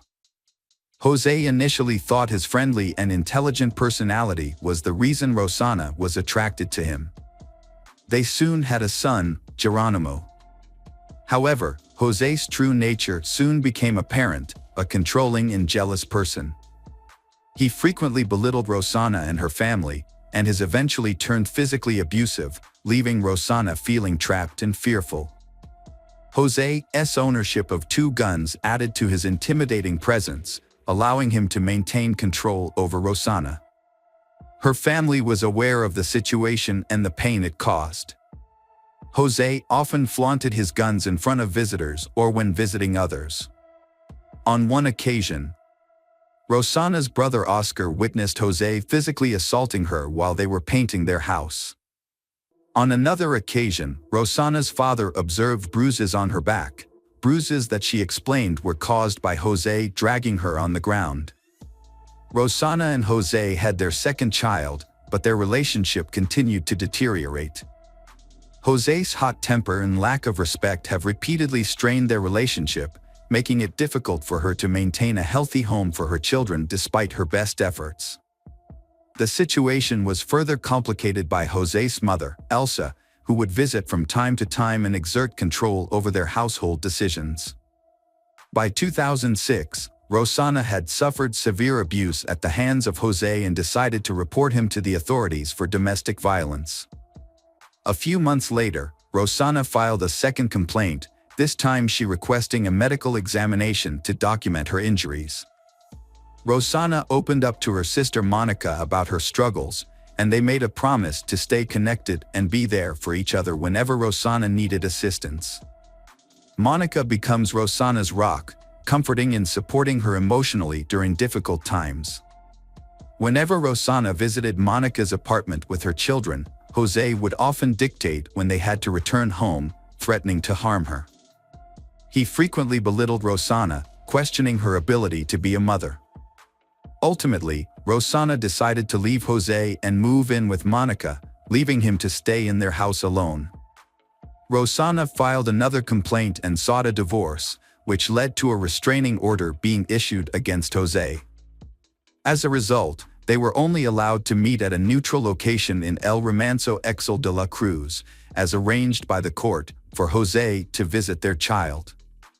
During one of her visits, Rosana confided in Daniel Gonzalez, a married man, who worked as a gardener and lived nearby with his own daughter. Although there were rumors about a relationship between Rosana and Daniel, this was never confirmed. Meanwhile, Jose continued to make threats against Rosanna, including a disturbing voicemail, in which Jose explicitly threatened to kill her, and she shared this message with her brother Oscar. In 2007, Rosanna met Oscar Lugo at a bar while socializing with friends. He was 32 years old, lived in Marino, and worked in a sewing workshop. They quickly connected, exchanged numbers, and began dating. Oscar was a kind, attentive, and gentleman who listened to Rosanna. At 29 years old, Rosanna felt like she was rediscovering a life she had almost forgotten. However, their budding relationship was soon threatened by Rosanna's ex-husband, Jose. He closely monitored Rosanna's activities and was aware of her new relationship with Oscar. Jose wants to prevent his divorce from Rosanna and is terrified when he hears that Rosanna has started a new relationship. He offers give Rosanna a truck in exchange for ending her relationship with Oscar Lugo, but she refuses. When Rosanna had a severe nervous breakdown, it was Oscar who accompanied her to the hospital. Out of desperation, Jose devised a plan with the help of his mother Elsa. They secretly planned to hire an assassin to kill Rosanna. On January 16, 2008, Rosanna and her sister Monica went to El Reno to pick up Rosanna's two sons, aged 4 and 3, from their father Jose. However, Jose delayed the handover, making excuses. At 9:15 p.m., Jose called Rosanna, claiming their son Geronimo had a fever and that he would take him to the hospital and return him the next day. Rosanna insisted on taking care of Geronimo herself, but the call ended abruptly. Rosanna then sent a casual text message to Oscar Lugo at 9:53 p.m. about their plans for the next day. At 10 p.m., Rosanna and Monica sat down for dinner when Jose called again. This time, Rosanna stepped out into the garden to get better phone reception. Unbeknownst to her, a person was hiding behind the trees. As she was on the phone, the person emerged and shot Rosanna 4 times with a .45 caliber gun. Monica, who was inside, heard the shots and saw Rosanna stumble and collapse. Panicked, Monica tried to call 911 but was unsuccessful. She then asked her boyfriend to alert the police. Meanwhile, Oscar Lugo tried to contact Rosanna at 11 p.m. but couldn't reach her. He then tried to call Monica but got no response. The police investigation revealed that the shooter had entered the property through an adjacent vacant lot. A witness reported seeing someone fleeing through a gap in the fence but couldn't provide a clear description due to the darkness. Jose was questioned by the police and appeared shocked. After requesting a lawyer, he let the lawyer handle the proceedings and left the next day. During a thorough search of the area, a red sweater was discovered that Rosanna's family believed belonged to Jose, which led them to suspect him of the crime. The case quickly gained widespread media attention, shocking the nation and sparking a scandal. Jose and his mother publicly maintained his innocence and criticized Rosanna, claiming that she had multiple sexual partners and that they should be investigated for this crime instead of Jose. Following the incident, Daniel, the gardener, became withdrawn and isolated, refusing to speak to anyone. On the night of Rosanna's funeral, Raldo noticed Jose watching from a distance in a truck, but he did not attend the funeral or offer any condolences. Jose's defense team then shifted their focus to Monica, who was Rosanna's sister and the only witness to the case. They questioned Monica's credibility, pointing out 2 key inconsistencies in her story. Firstly, Monica did not have any blood on her clothes, which raised suspicions about her account of what happened. Secondly, instead of immediately helping her younger sister, Monica chose to run and get her phone. However, this theory lacked supporting evidence. The investigators presented a strong argument that the murder weapon was too heavy for a woman to handle. They also pointed out that the killer likely knew the house well, as they would have been aware that Rosanna had to go outside to get a cell phone signal. This suggests that the crime was planned in advance. During the investigation, Rosanna's sons were cared for by their father and paternal grandmother Elsa, and their grandmother Graciela was allowed to visit them. However, Monica and Oscar are not allowed near the children, as Jose expresses concern for his son's safety. Despite the court's restrictions, the children still wanted to see Aunt Monica, so Jose allowed them to visit her. During these visits, Monica took the children to see a psychologist. Eventually, Graciela was granted visitation rights to her grandchildren, though not guardianship. In an interview, Jose made some serious allegations about Rosanna, claiming she had 4 lovers who all had run-ins with the law. Jose suspects Rosanna of being involved with these men, and she has been gathering information about them for blackmail. Meanwhile, Oscar was given protection as a witness in his sister's case, which included wearing a tracking device and having a police escort. By the end of 2007, investigators still hadn't found enough evidence to charge any of the suspects. However, a significant turning point occurred in January 2008 when Jose was arrested and charged with aggravated homicide. This charge was based on 3 key factors: his connection to the victim, evidence that suggested he had planned the crime in advance, and the fact that multiple people were involved in the crime. On January 28, 2008, the preliminary hearings began. At the hearings, 4 people, including Raldo, Graciela, Monica, and Oscar, described Jose's disturbing behavior, including his repeated use of violence and weapons to threaten others. Rosanna's mother also presented the prosecutor with the last text messages her daughter had sent before her death.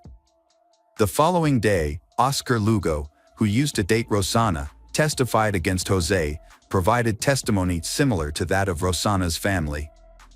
According to Oscar Lugo, Jose had tried to ruin his and Rosanna's reputations by spreading false rumors. Oscar Lugo said Rosanna suspected Jose's fabrications were intended to discredit her as she and Jose were about to divorce. Opposite, Jose's lawyer disputed the claims that Jose was emotionally unstable and aggressive. On February 7, 2008, Jose's mother, Elsa, traveled from the United States to testify in a 12-hour investigative session. However, Rosanna's family began to suspect that Jose's mother might have been involved in her murder. This suspicion led Raldo and Graciela's lawyer to consider requesting Jose's mother's arrest. In response, Jose and his mother's lawyer argued that her testimony actually showed she was prioritizing her grandchildren's well-being. According to Elsa's testimony, she purchased houses for them because she believed the divorce settlement would not negatively impact them. The lawyer also denied the media's claim that Jose's mother and Rosanna had a poor relationship. Despite ongoing speculation and media coverage surrounding the circumstances of Rosanna's death, Jose was released on bail and gained custody of his children. Meanwhile, the court deemed it unnecessary to provide police protection for Oscar, Rosanna's brother, who worked as a taxi driver. However, on July 5, 2008, Oscar was attacked by 2 armed men in the early morning.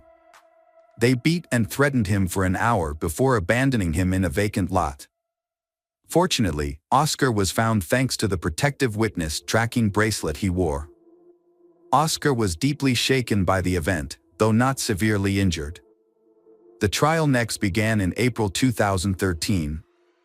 Jose maintained his innocence throughout the proceedings. However, in May, the trial was delayed when Jose suffered a stroke, pushing the final verdict back to November 2013. The judge determined that the murder was carefully and deliberately planned, bearing the hallmarks of organized crime. The court concluded that Jose and Elsa were involved in planning the attack. They deliberately chose the time and place to put Rosanna in a passive position and unable to defend herself. Specifically, they targeting her after a phone call would lure her outside. The court ultimately determined that Jose's primary motive for the murder was financial, because he did not want to divide the joint property with Rosanna. As a result, Jose and Elsa were sentenced to life imprisonment. The higher court upheld the conviction, emphasizing Jose's threatening behavior, the domestic violence Rosanna suffered, and the significant influence his mother had over him. Years later, in 2015, Jose and Elsa were granted house arrest due to health and age concerns, respectively. This allowed them to be reunited with their children.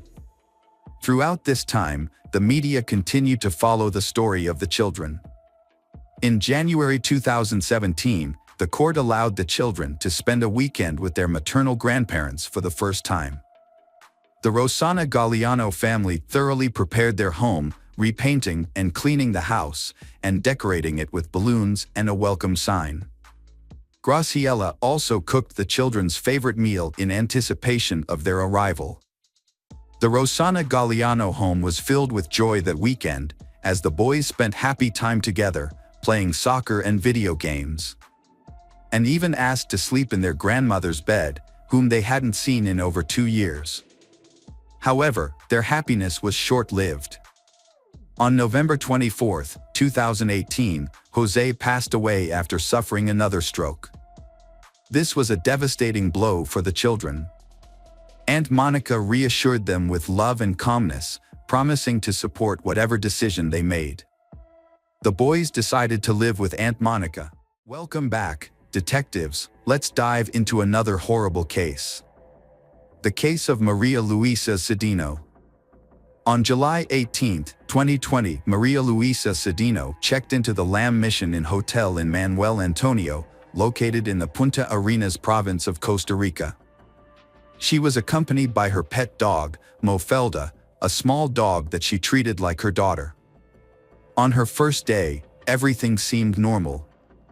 Maria Luisa spent time at the beach, enjoyed lunch at a restaurant, and had some drinks.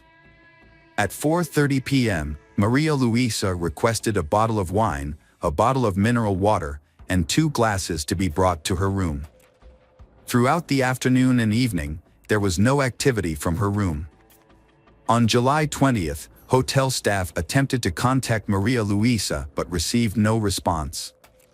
A staff member had spoken to Maria Luisa, and Maria Luisa mentioned that she was living alone after ending her relationship with her boyfriend. She expressed that she was not feeling well and was traveling with only her small dog, Mofelda. She also shared that the ongoing pandemic, which had begun several months earlier, was taking a toll on her mental health. Given the difficulties she had faced in her life, she felt she needed a vacation. The hotel staff decided to conduct a routine room check. They found the front door locked from the inside, so they opted to check the patio door instead.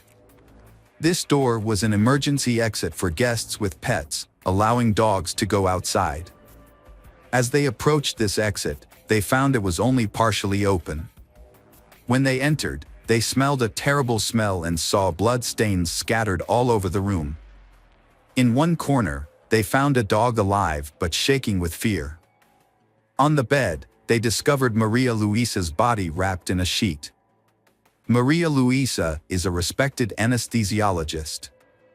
At the age of 43, she is the head of the Department of Anesthesiology and Rehabilitation at Cima Hospital in Escazú. Maria Luisa is highly respected by her colleagues, and she is always ready to assist whenever someone needs help. Maria Luisa's parents lived in the town of San Carlos. Friends described her as a strong, intelligent, and likable woman who loved to travel. Upon receiving the news of Maria Luisa's death, her family was deeply saddened. The mystery surrounding this case began the moment the staff discovered Maria Luisa's body. The crime scene was gruesome and brutal. After discovering the body, the hotel staff contacted the police. Upon arriving and examining the scene, the police quickly determined that Maria Luisa had been murdered. Maria Luisa's body was severely damaged and tortured. Forensic experts then arrived to collect evidence, determine the cause of death, and analyze every detail to identify the perpetrator. A subsequent autopsy discovered multiple bite marks on the body and 2 broken fingernails, indicating that Maria Luisa had fought back. The autopsy also revealed that the killer had washed the body, suggesting that he had taken Maria Luisa to the bathroom after the murder. Police determined that Maria Luisa had been murdered in the bedroom, as evidenced by the large amount of blood found there. The perpetrator then took the body into the bathroom, washed it, dried it, wrapped it in a sheet, and placed it on the bed. The killer had washed the body, possibly to eliminate evidence and hide signs of the crime. However, this effort was largely ineffective because blood was found everywhere, on the floor, walls, curtains, and bed. This brutality suggested that the attack was exceptionally violent. Experts took photographs and gathered as much physical evidence as they could. The body was sent for an autopsy, and the police started questioning hotel staff and guests who might have witnessed or heard anything. At the scene, it appeared that Maria Luisa was screaming loudly and her dog was barking. However, no one reported hearing any screams throughout the night, despite the hotel being mostly empty due to the pandemic. Only a few staff were present, and the hotel owner, Harry Bowden, lived there with his husband. Harry Bowden also let some friends live in the hotel because they were having financial problems, as the hotel was never fully booked during the pandemic.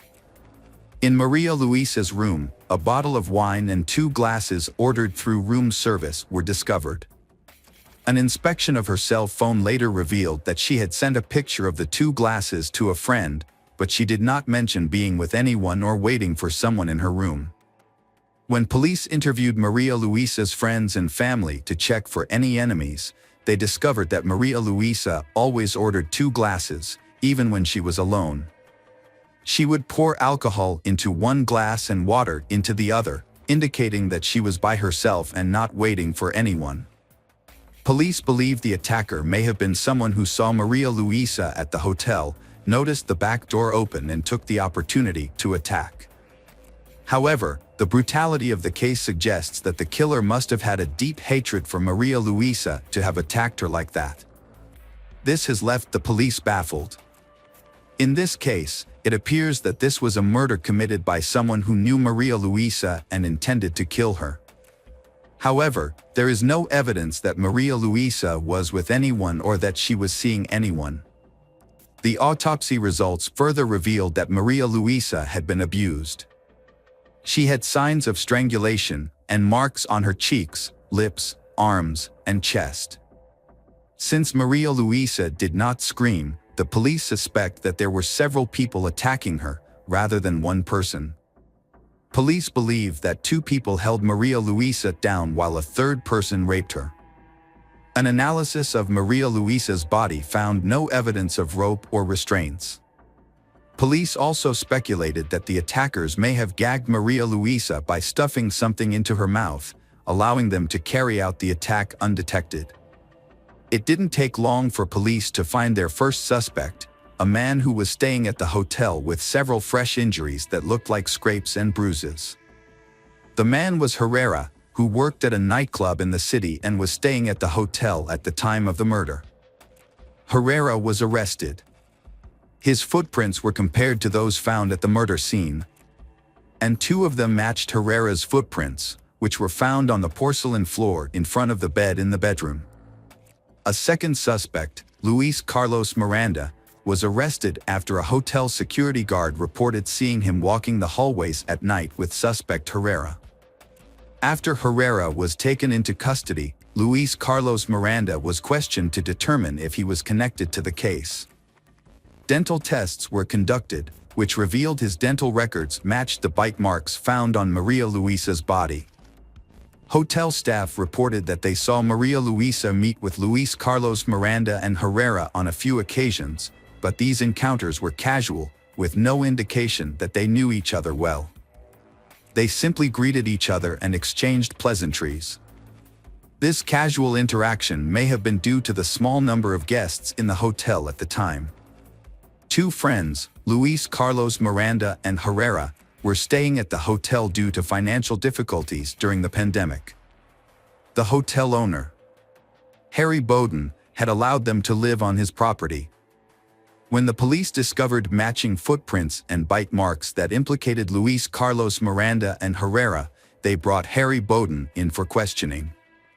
During questioning, Harry Bowden shared that he and his husband had dinner with Luis Carlos Miranda and Herrera on the night of July 19, 2020. After dinner, the four men went to a private pool area. Harry Bowden explained that in exchange for their stay at the hotel, Luis Carlos Miranda worked on the hotel's marketing website, while Herrera worked as a chef and bartender. Harry Bowden and the suspects Herrera and Miranda were acquaintances and became friends over time. About a year before the murder, they began living in the hotel and began spending more time together, eating out and socializing. Meeting up led to a friendship between the four men. However, during the investigation, in August 2020, Harry Bowden cooperated with the police and gave an interview, but he was later arrested. Because his dental records matched 2 bite marks on Maria Luisa's body, police continued to seize the phones of all the arrested suspects and found compromising text messages between Luis Carlos Miranda and Harry Bowden. These messages, sent a few days before the incident, had Miranda inviting hotel owner Harry Bowden to have an intimate relationship with a woman while Miranda was watching the woman. Textual evidence combined with physical evidence led police to arrest 3 suspects to build a case. Harry Bowden's husband was the only suspect not arrested due to lack of evidence, including no matching fingerprints, text messages, or bite marks on Maria Luisa's body. The prosecution charged Harry Bowden, Teodoro Herrera, and Luis Carlos Miranda with the murder of Maria Luisa Cedeno. The defense team for the suspects argued that the bite mark evidence was inconclusive, suggesting none of them were involved. Before the trial, Harry Bowden's lawyer asked for house arrest, citing 2 reasons. First, the country's pandemic posed a danger to Harry Bowden, who is 69 years old. Second, he had just undergone knee surgery and had difficulty walking, often relying on a cane. As a result, the court approved the house arrest order, allowing Harry Bowden to return to the hotel. Although confined to the hotel grounds, he still enjoyed a lavish lifestyle, complete with servants, restaurants, and swimming pools. On September 13, 2022, the public trial of Harry Bowden, Teodoro Herrera, and Luis Carlos Miranda began, where text message evidence and dental records were presented. At that time, the prosecution had difficulty proving the involvement of Harry Bowden and Luis Carlos Miranda. Although text messages were found and bite marks were allegedly found on Maria Luisa's body, the bite marks could not prove who committed the murder. On the contrary, there was a large amount of evidence against Teodoro Herrera. A bloodstain was found, and he had superficial injuries. Furthermore, his blood was found under Maria Luisa's fingernails and on several personal items, such as a watch and a cell phone, which were in Teodoro Herrera's room at the time of the search. As a result of the trial, Teodoro Herrera was sentenced to 50 years in prison for murder and rape. In contrast, Harry Bowden and Luis Carlos Miranda were declared innocent due to insufficient physical evidence linking them to the crimes. Although the case was resolved, Maria Luisa Cedeno's family, satisfied with Teodoro Herrera's verdict, was not satisfied with the acquittal of Harry Bowden and Luis Carlos Miranda. Hello again, true crime fans, we've got another mysterious case to explore. The case of Polly Klaas. Polly Klaas was born on January 3, 1981, in Fairfax, California. She lived with her parents, Mark and Eva, and her younger sister Annie. When Polly was very young, her parents divorced. Afterwards, Polly, her younger sister, and their mother moved to Petaluma, California. Mark has started a new relationship after he and Eva divorced, and Polly gets along well with her father's new partner. After her parents got divorced, Polly made a conscious effort to maintain a good relationship with both her mother and father, helping to keep the peace within the family. As a child, Polly was described as quiet and innocent. Although she had few friends and was generally shy, she excelled in theater. Polly actively participated in school plays, community musicals, and often secured lead roles. Her passion for theater fueled her dream of becoming a talented actress in the musical theater field. Besides, Polly also enjoys having sleepovers at friends' houses or inviting them to her house. These sleepovers are usually with her close group of friends. On October 1, 1993, Polly invited two friends, Jillian and Kate, to her home for a sleepover. Her mother, Eva, agreed to let the girls spend the night.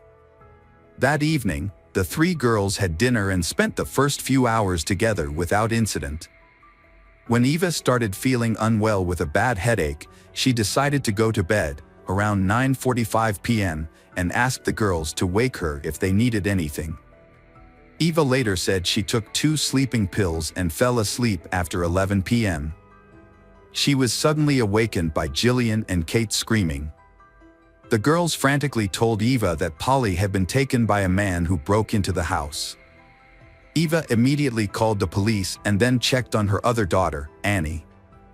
She was in the room, and she didn't seem to know what was going on. When the police arrived, they questioned Jillian and Kate.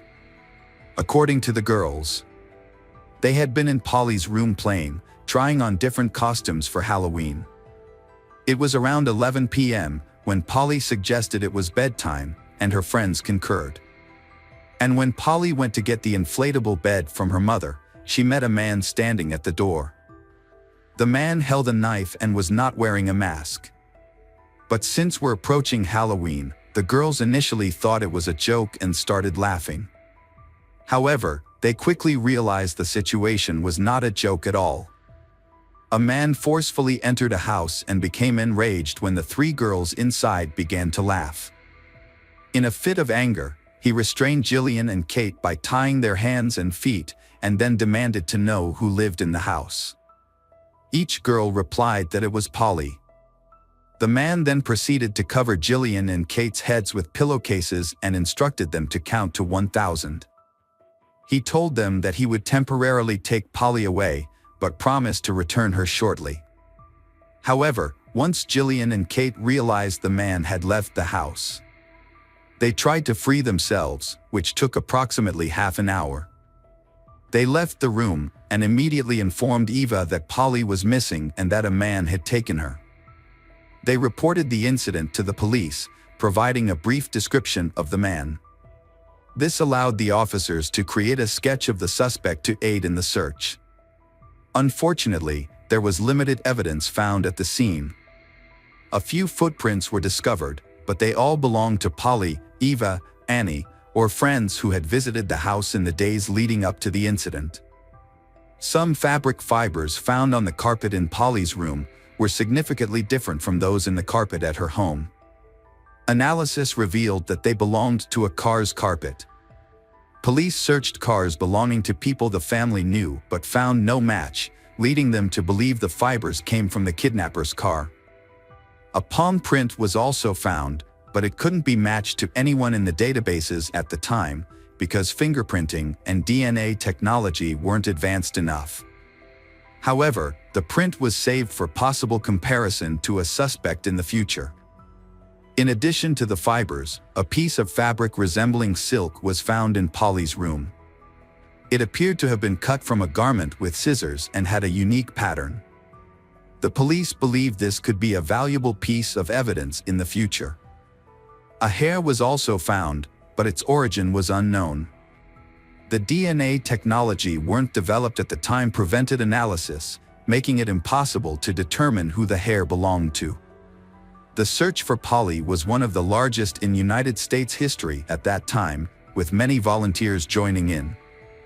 Around 4,000 people, including police and volunteers, searched her neighborhood, vacant lots, and nearby estates for Polly.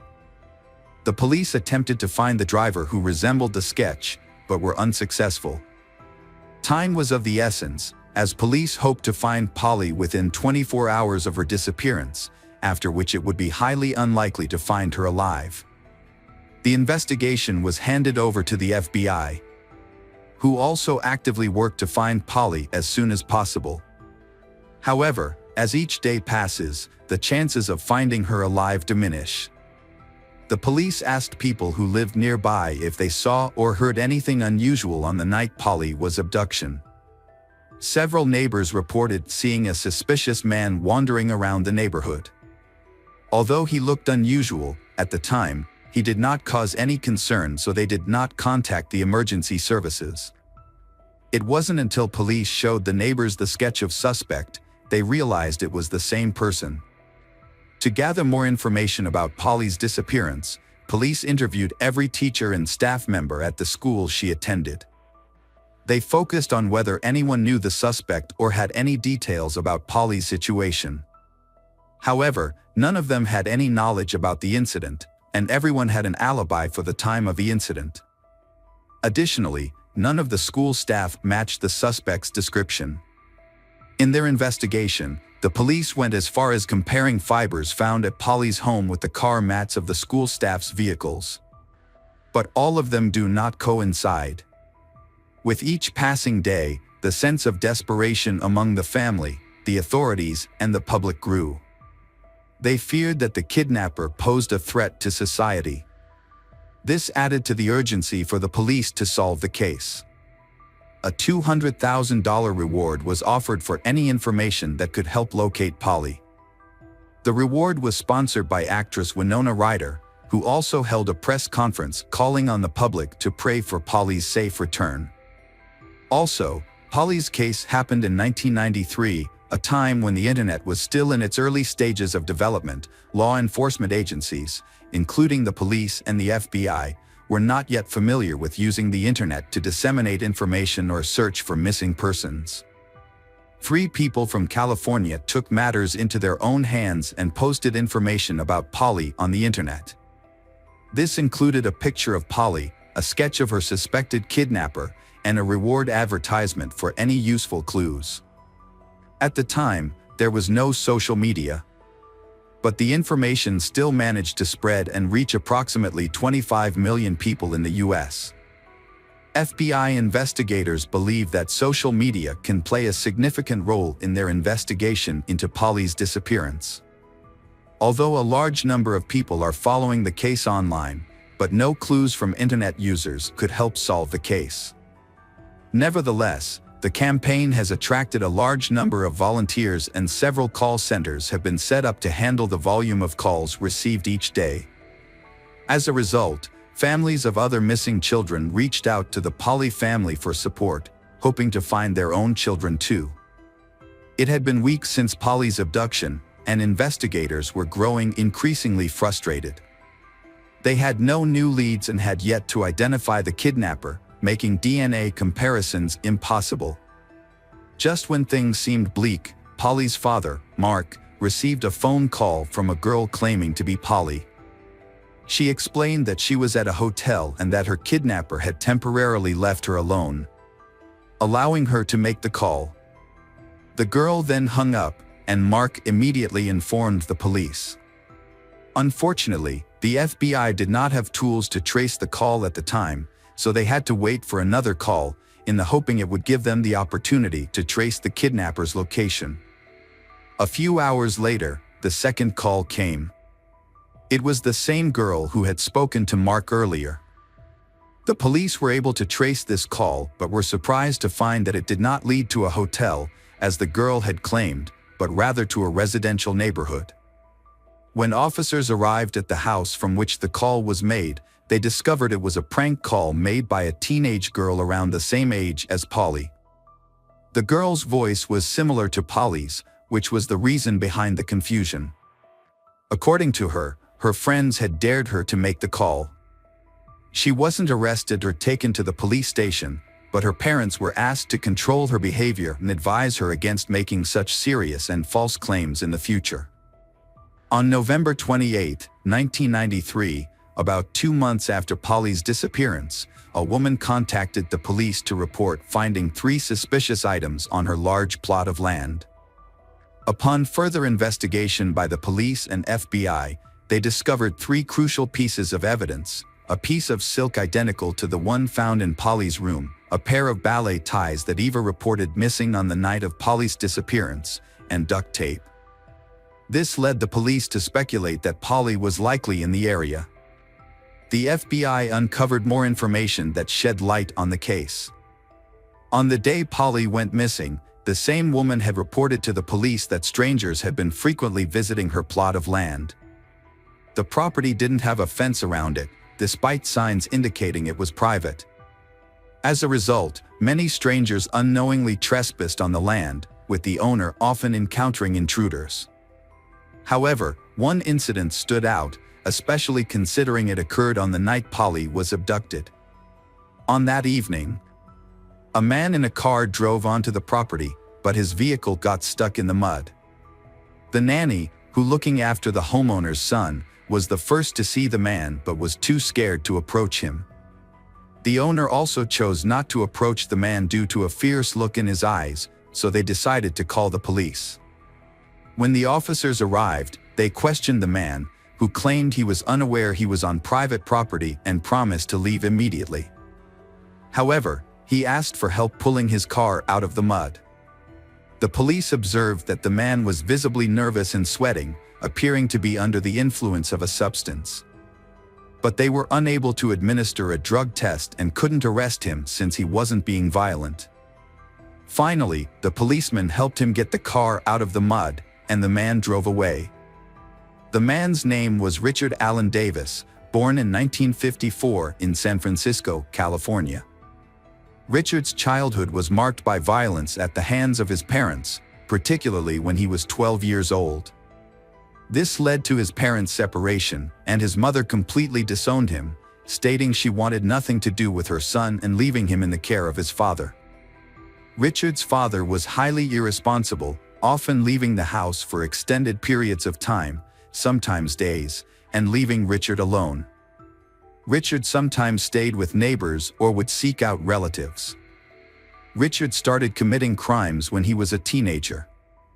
He started stealing, got into fights, and spent several months in a reformatory school.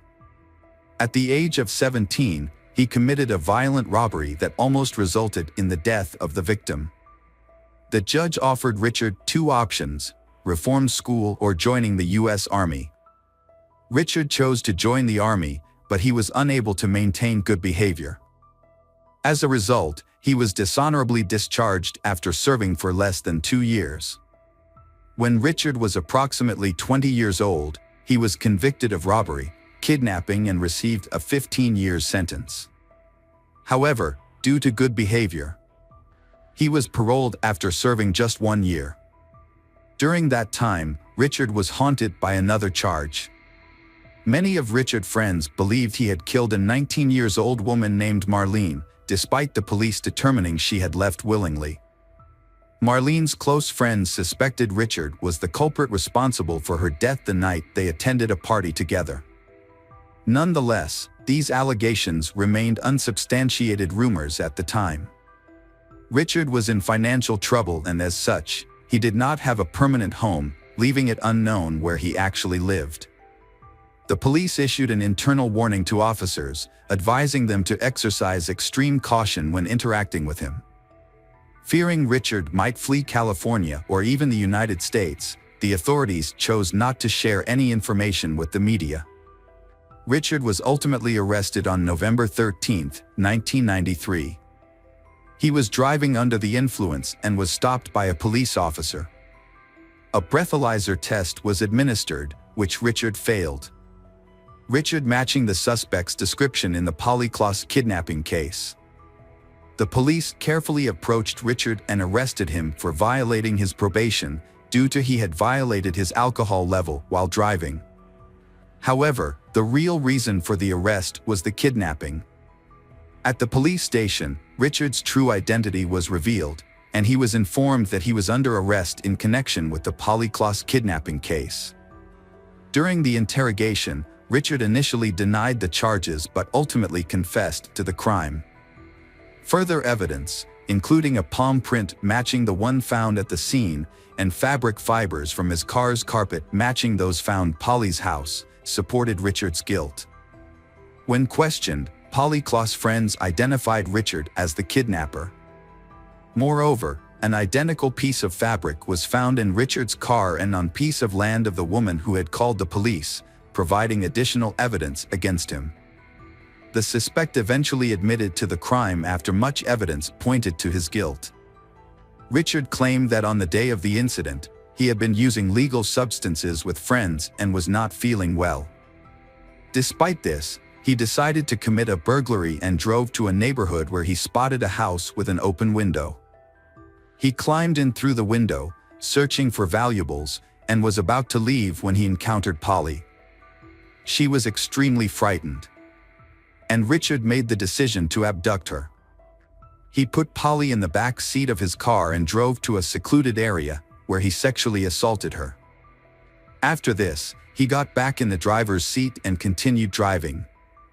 Eventually, Richard's car got stuck in the mud on private property, where a woman and her babysitter saw him with Polly in the back seat.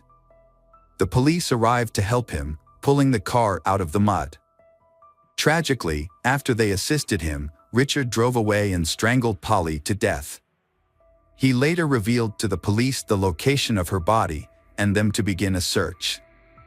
On December 4, 1993, approximately 2 months after Polly Klaus's disappearance, her body was discovered in a grave by the side of a highway, which was dug by Richard. A forensic examination was conducted and confirmed that the cause of Polly's death was strangulation, which was consistent with Richard's previous statements. The estimated date of death was roughly consistent with the day she went missing. With this evidence, Richard went on trial for kidnapping, murder, and rape. During the trial, Richard was given the opportunity to say a few words. In his statement, he apologized to Polly's family but also made the shocking accusation that her father had been sexually abusing her. According to Richard, Polly told him that her father's actions towards her were something Richard should not have done to her. This accusation angered Polly's father to the point that he became violent and was restrained by several people in the courtroom to prevent him from attacking Richard. Everyone was shocked by Richard's words, mainly because he showed no remorse for his statement, and many suspected that Polly's father had abused her. Despite no evidence to prove it, Richard was found guilty of Polly Klaus kidnapping and murder on June 18, 1996, subsequently received a death sentence in August. He attempted to appeal but was unsuccessful. In 2006, Richard was found unresponsive in his cell after overdosing on pills, but was revived and returned to prison. Richard's lawyer made an unsuccessful attempt to appeal the conviction to the Supreme Court in 2009. The Supreme Court upheld Richard's death sentence, with his attorney indicating plans to file further appeals. These ongoing appeals have led to a prolonged stay on death row. It is anticipated that once the appeals process concludes, the execution will proceed. Hello again, true crime fans. We've got another mysterious case to explore. The case of Lori K. Soares. Lori K. Soares was born on December 31, 1976, in Fullerton, California, and spent the first 2 years of her life in a children's orphanage. Her birth parents' identities remain unknown. At the age of 2, Lori was adopted by Thelma and Geraldo Soares, a devout couple who met while serving as missionaries for the Church of Jesus Christ of Latter-day Saints in Rio de Janeiro. Geraldo, originally from São Paulo, Brazil, worked as a teacher at Sunny Hills High School. Geraldo, who did not have their own biological children, adopted Lori, and later, they also adopted a boy named Paul. In 1987, Lori's adoptive parents divorced, and she stayed with her mother, Thelma, along with her adopted brother Paul. The family moved to Utah, where Lori and Paul high school and then registered to a local university. Lori grew up into a kind and dynamic young man. Lori was very close to her adopted mother Thelma. At the age of 19, Lori met Mark Douglas Hack. Born in April 1976 in North Carolina, his father, Douglas, was a famous pediatrician, and his mother, Helena, was a nurse. Mark's brother, Scotty and Lance, also pursued a successful career in science. Mark is pursuing a career in medicine, following his family's footsteps. Mark is very thoughtful. Lori loved Mark at first sight. After 5 years of love, Lori and Mark were married. They settled in a small house in Salt Lake City, Utah. At that time, Lori graduated and was an assistant director of a senior at a large company with a good salary. Mark, who has just graduated from the University of Utah with a psychology and attended medical school in North Carolina, where he and his wife will move in the summer of 2004. In June 2004, Lori became pregnant with their first child. The couple was overjoyed and happy. Lori was transferred to the company's North Carolina branch, and Mark, who had graduated from medical school, was expected to work as a physician at a major medical center. On July 19, 2004, Lori disappeared. Mark was worried when Lori did not return home after her normal morning exercise at the local park. Initially, Mark said that Lori drove directly to the office to work. After calling to work and knowing that Lori was absent, Mark immediately called the police and reported the situation. The police listened to Mark's story and explained to him that the missing and adult search would be started after 24 hours of disappearance. Not wanting to wait, Mark was planning to start looking for Lori. Mark walked to the park that Lori jogged that day and saw her car parked at the edge of the neighborhood, but she disappeared. Later, Mark returned home and started calling friends, relatives, and colleagues, trying to determine the last time people saw or talked to Lori. Unfortunately, Lori did not contact anyone. The news of Lori's disappearance has been spread widely. Before the police participated in searching efforts, hundreds of people, including relatives, friends, and strangers heard about the case, began to search for Lori. They also distributed leaflets with photos of Lori. By July 20th, when Lori's disappearance was officially reported, the story has attracted significant attention from the media. A press conference in the city of Salt Lake was held, where Mark called for the help of the public. Mark cried and begged anyone with information about Lori. In the evening, about 1,000 people participated in the search. The police investigation led them to Lori's car, but when checked, they could not find any evidence or clues in the car. However, the police have noticed something unusual, which is the position of the driver's seat. The fact is that Lori is quite small, but the chair is moved back so much that it can fit an adult man, and Lori himself cannot reach the pedal. Mark's home search showed an unexpected discovery: Lori's car keys were indoors. This has raised an important question, because Lori parked a car near the park and did not return home. The appearance of the indoor key immediately showed Mark related to the disappearance of Lori's disappearance. However, Mark explained that when he found the car, the key was still in the car and he took home.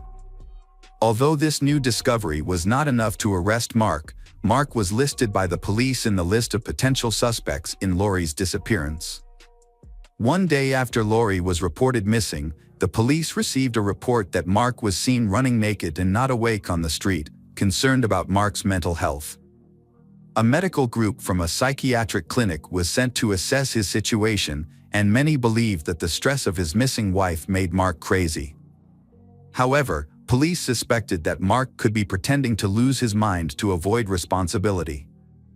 Police asked for a search for Mark and Lori's house. While Mark is being evaluated at the psychiatric department, the police have found worrying evidence.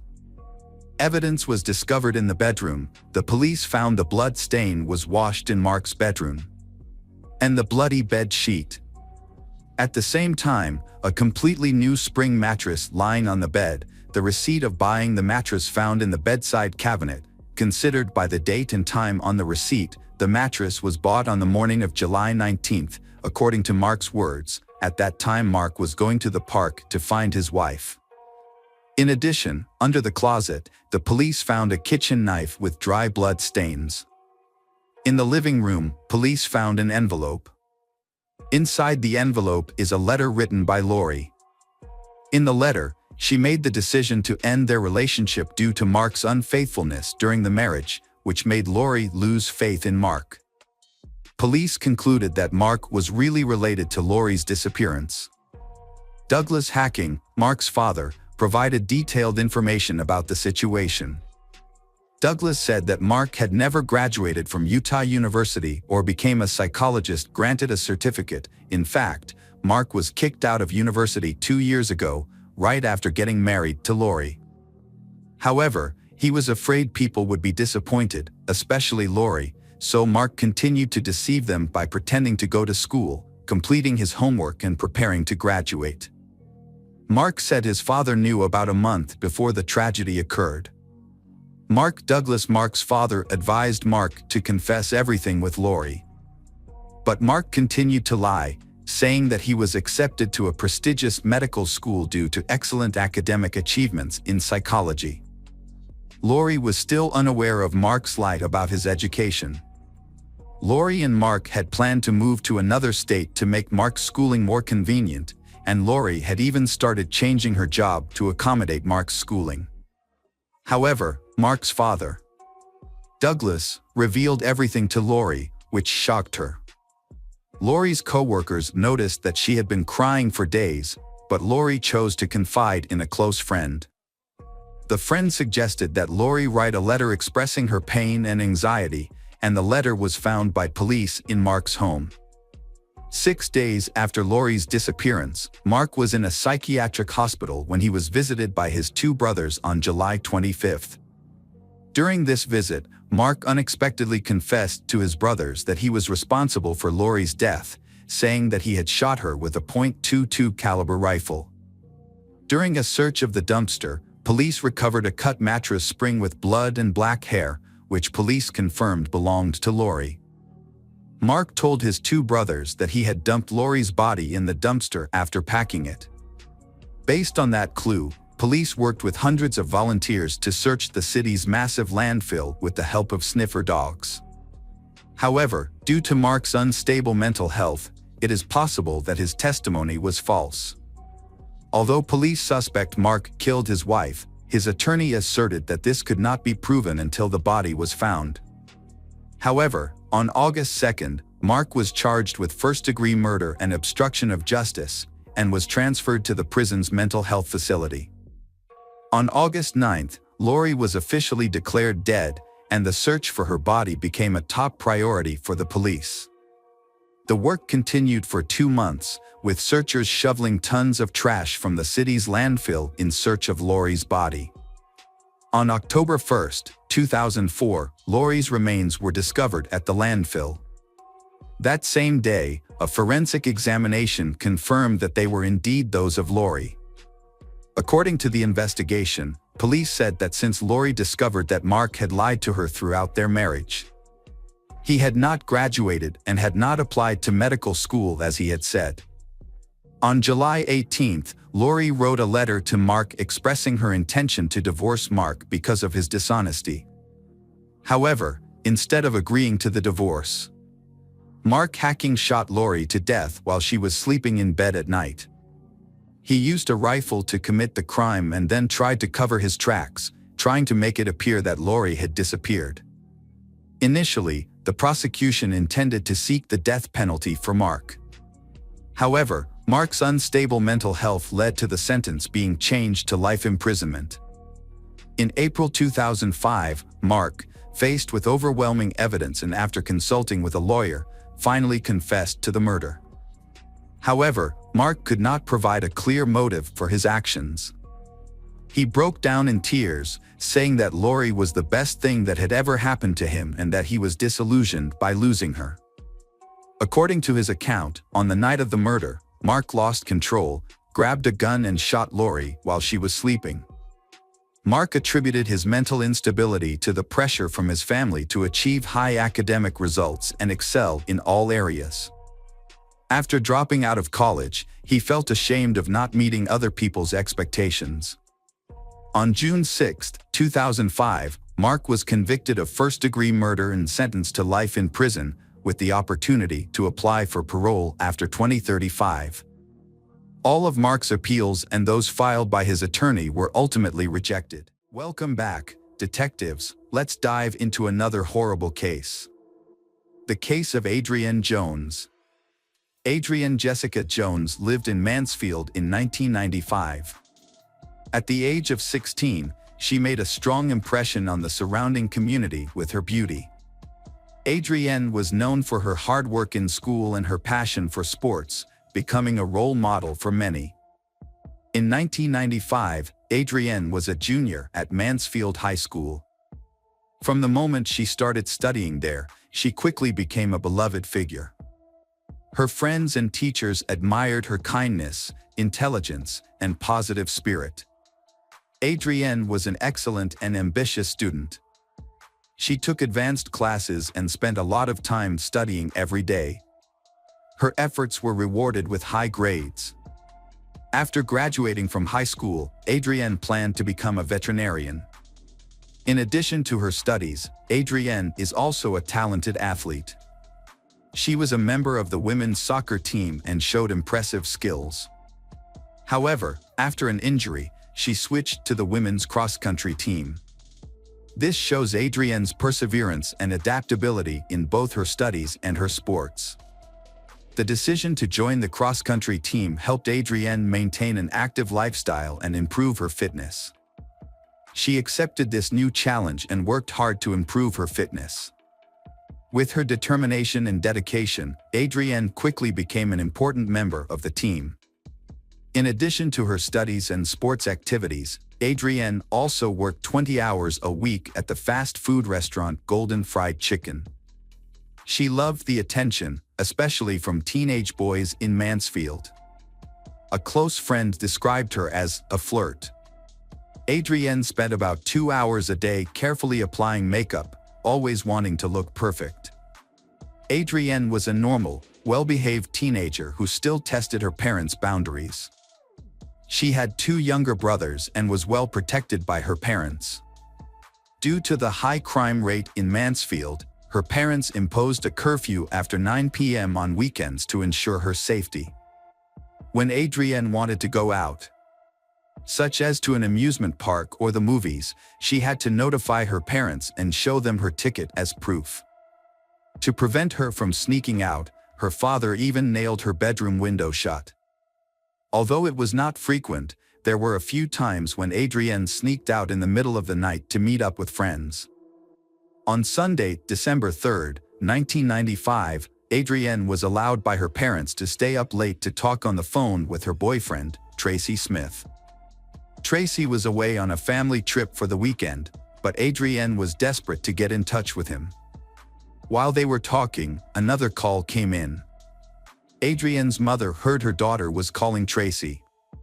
When her mother asked who was calling, Adrienne said it was David, her cross-country teammate. Adrienne said David seemed upset about something. The next morning, Adrienne's family woke up as usual to get ready for work.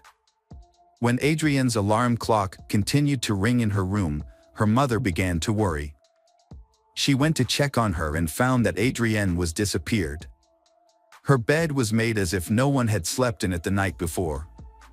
Adrienne's mother tried to stay calm when she realized that her 16-year-old daughter was missing.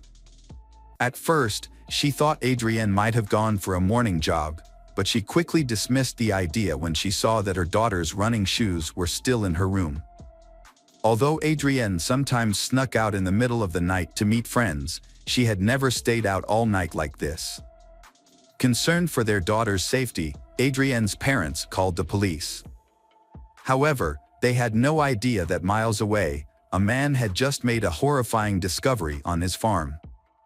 At approximately 7 a.m., on Seton Road in Grand Prairie, Texas, about 10 miles from Mansfield, a man discovered something unusual while going to get his mail. He noticed that the gate to his home had been knocked down. Curious, he decided to check and witnessed a horrifying scene. At first, he thought it was the carcass of a dead animal on the road, but as he got closer, he realized it was something much more horrifying. A man discovered the body of a young woman and quickly called the police. When police arrived at the scene, they witnessed a horrifying scene. The young woman had been shot twice, with obvious wounds to her left cheek and forehead. It was clearly a targeted murder. In addition, police discovered the young woman with a severe head injury, along with numerous scratches and bruises on her arms and legs. These injuries may have been caused by her running over the barbed wire fence in front of the farm in a desperate attempt to escape. Police found the teen wearing pajamas, as if she was getting ready for bed before she was murdered. They suspected that the case may be gang-related or drug-related, given the execution-style nature of the murder. After finding the body, Grand Prairie Police quickly sent out a notification to agencies in the area. The notification included basic information about the victim, such as age, height, weight, and other identifying characteristics. The goal was to share information and increase awareness, in the hopes of finding a connection between the victim and missing persons cases reported to other agencies. Mansfield police quickly identified the teen murdered in Grand Prairie as Adrienne. They contacted Grand Prairie Police to coordinate the investigation. The next step was to break the sad news to Adrienne's family.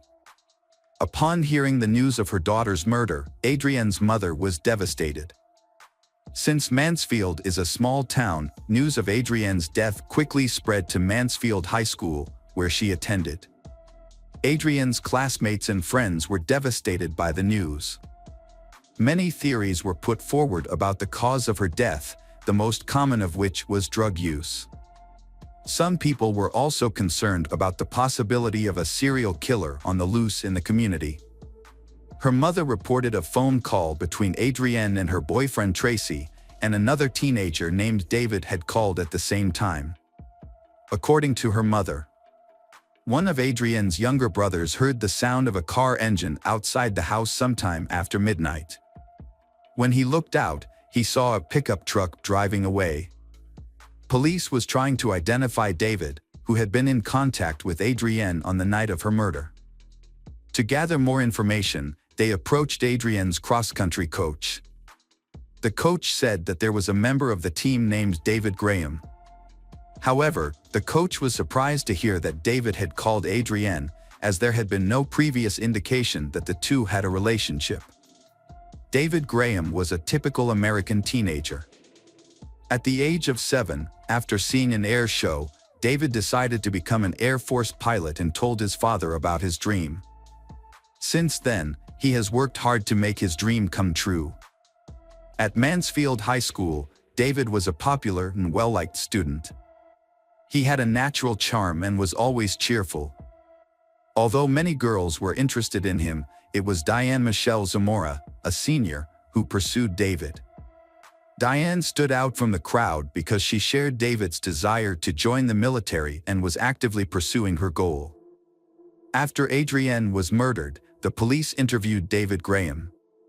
David admitted to knowing Adrienne since they were both on the cross-country team, but insisted that they were just casual friends.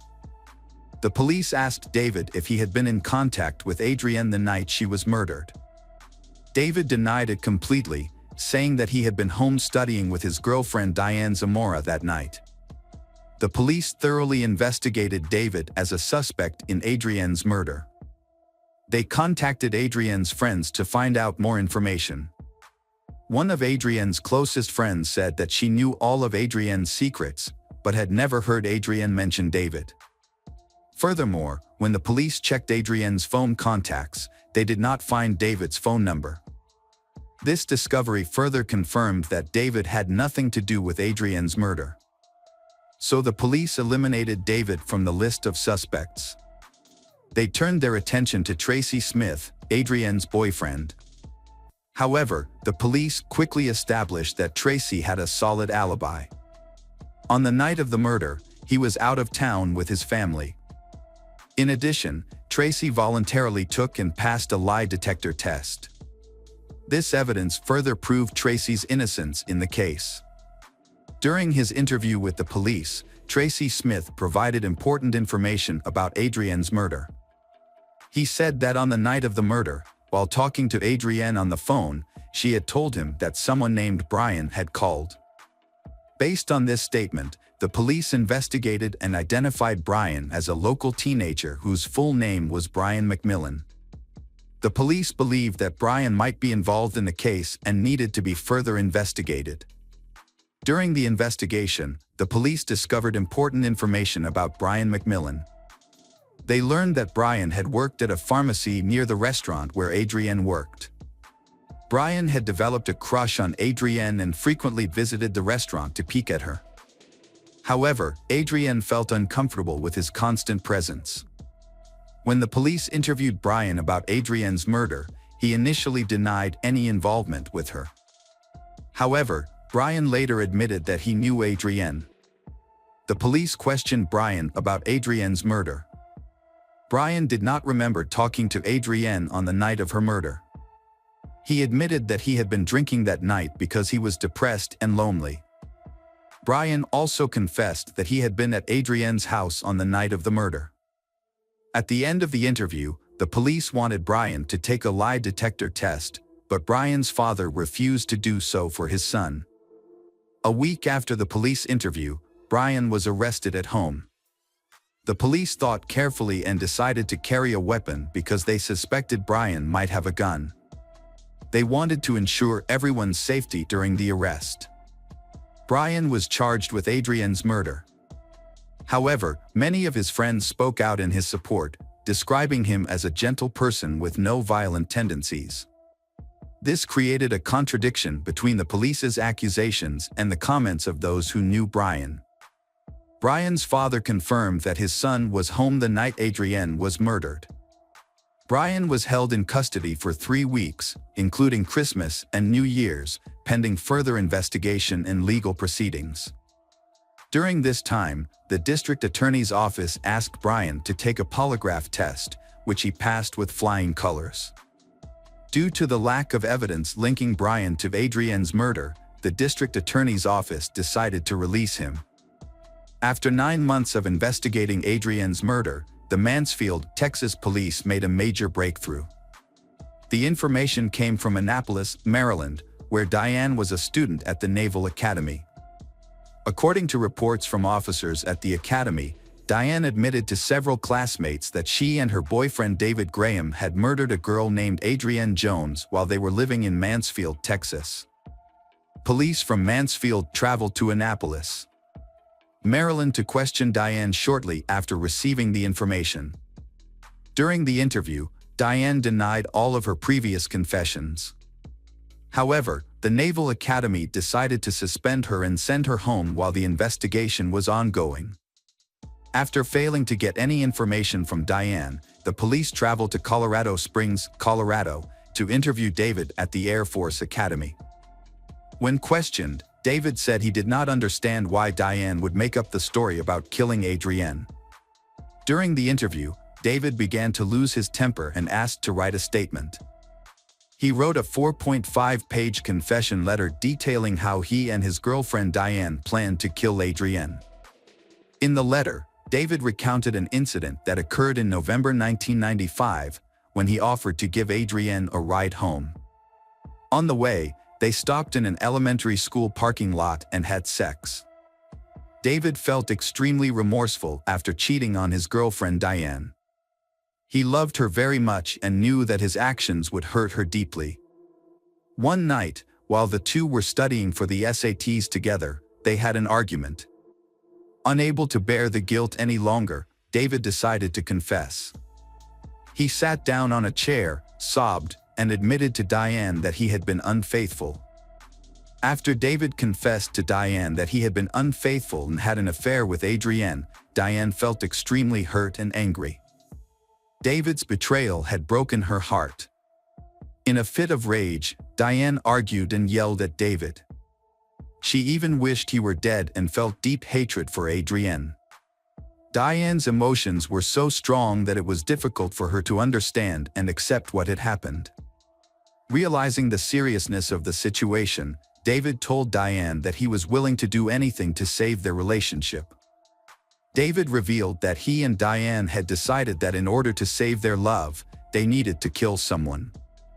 They chose Adrienne as their victim. In his confession letter, David recounted that on December 3rd, he called Adrienne and arranged to meet her secretly late at night. He told Adrienne not to tell anyone about the meeting.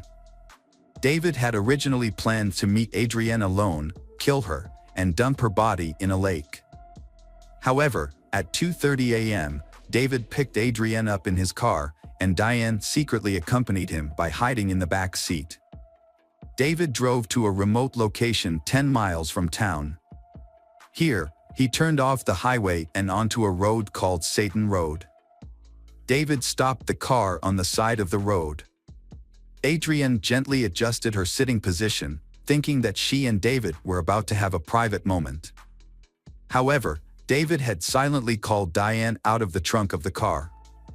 Diane appeared from behind, walked around the front of the car, and approached. As she approached, she came face to face with Adrienne, who was sitting in the passenger seat. Diane attacked Adrienne with a dumbbell from David's exercise equipment. Despite being badly injured, Adrienne escaped through the window of David's car. David and Diane panicked, so David grabbed a 9mm Makarov and chased Adrienne. Due to her head wound, Adrienne did not get far and collapsed in a nearby field. When David caught up, he shot Adrienne twice and returned to the car. After Adrienne died, the first words Diane and David said to each other were, "I love you." After David confessed to killing Adrienne, the police returned to question Diane. Surprisingly, Diane also gave her own confession. Both David and Diane were arrested and charged with premeditated murder. However, both later recanted their initial statements. David claimed that Diane was the real culprit, while Diane accused David of acting alone. In 1998, Diane's trial took place in February of that year. During the trial, several witnesses testified that Diane had shown no remorse for killing Adrienne. After deliberations, the jury returned a verdict on February 17, finding Diane guilty of premeditated murder. As a result of this verdict, Diane was sentenced to life in prison, with the possibility of parole after 40 years. In the same case, David Graham was also convicted of Adrienne's murder and received the same sentence, life in prison with the possibility of parole after 40 years. Hello again, true crime fans, we've got another mysterious case to explore. The case of Crystal Rogers. Crystal Rogers, a 35-year-old mother of 4 from Bardstown, Kentucky, was known for her strong devotion to her children. She and her ex-husband Keith shared custody of their children. Despite the divorce, she maintained a friendly relationship with him for the sake of the children. At the time, her 2-year-old youngest son was with her current boyfriend, Brooks Houck. On July 5, 2015, Crystal's mother, Sherry Ballard, became worried when Crystal didn't respond to her phone calls. Crystal was a reliable and responsible who always responded to her calls, but this time Crystal was unresponsive. As the hours passed, Sherry's worry intensified, and after 24 hours without hearing from her daughter, she realized something was amiss. Sherry's instincts as a mother told her that Crystal's absence was unusual. She tried contacting Crystal multiple times, but her efforts were in vain. Sherry then reached out to Crystal's friends and family, hoping someone might know where she was, but no one had seen or spoken with her recently. Around the same time, Crystal's younger sister Brooke contacted Sherry, informing her mother that she too had been unable to reach Crystal. This makes Sherry even more worried and insecure. Crystal's boyfriend, Brooks, told her family that he had not seen her since Friday. He last saw her playing games on her phone before he went to bed. When he woke up the next morning, Crystal was gone. Brooks suspected she might have visited her cousin's house for the 4th of July celebrations. However, Crystal's mother, Sherry, became increasingly worried as she couldn't reach her daughter. She reported Crystal missing to the police department. While she was there, her son Casey received a call from a friend saying Crystal's car had been seen on the side of the road. This news alarmed Casey and his father, Tommy Ballard. They knew Crystal wouldn't voluntarily leave her car. When they arrived at the location, They found her car with a flat tire. This only deepened their concern, as they knew Crystal would have asked for help if she had car trouble. Casey and Tommy were puzzled as to why Crystal would stop the car to fix it herself. When they looked into the car, they noticed that Crystal's keys, phone, and wallet were still on the passenger seat. This discovery made them even more worried, as Crystal was not someone who would leave her belongings behind. The fact that her personal belongings were still in the car made her disappearance seem even more suspicious and unusual. After discovering Crystal's car on the Bluegrass Parkway, her father and brother immediately contacted the Nelson County Sheriff's Department.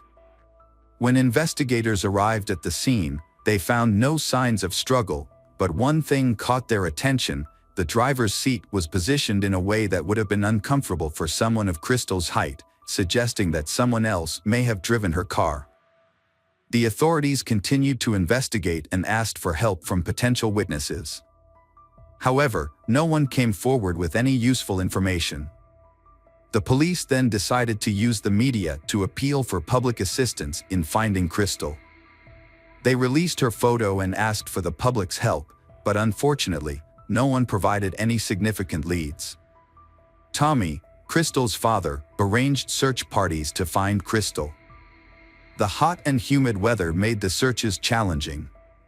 Despite a large turnout, Crystal's boyfriend, Brooks, was absent. This made the police suspicious of his attitude. He seemed unconcerned about her disappearance.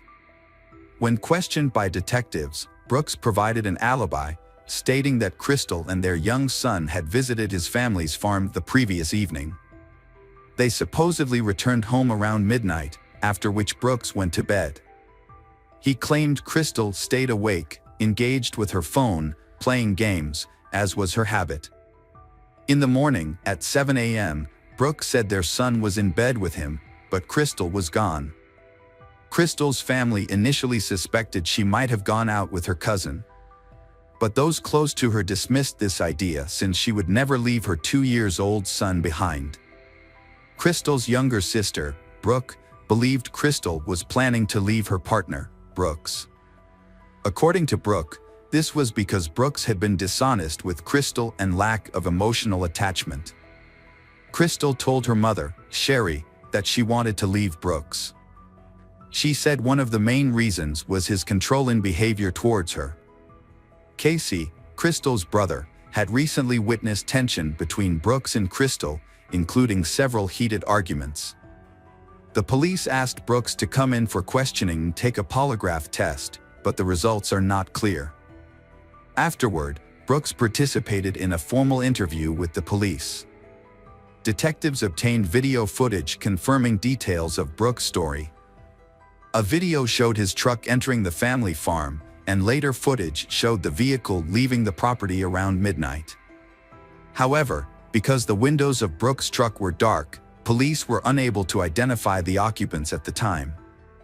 Brooks spent time at his parents' farm doing chores and setting a fire to burn some building materials. After for the fire to die down, he drove home. During a police interview, Brooks was questioned about a brief 13-second phone call he made to Steve Lawson, a business associate, while driving home. Brooks offered to have Steve explain the call to the police and asked him to call them during the interview. Steve claimed he called Brooks to get some phone numbers for a rental property, but Brooks said he needed to get home first and ask Crystal, who handled such matters. However, the police found Lawson's explanation suspicious, as it seemed rehearsed. The police were puzzled by this response, considering Brooks was with Crystal at the time of the call. They questioned why Brooks couldn't simply hand Crystal the phone, allowing her to discuss the issue immediately, rather than waiting to talk to her in person later. During Brooks's interview, his brother Nick, a Bardstown Police Department officer, called him with urgent advice to leave the interrogation room immediately.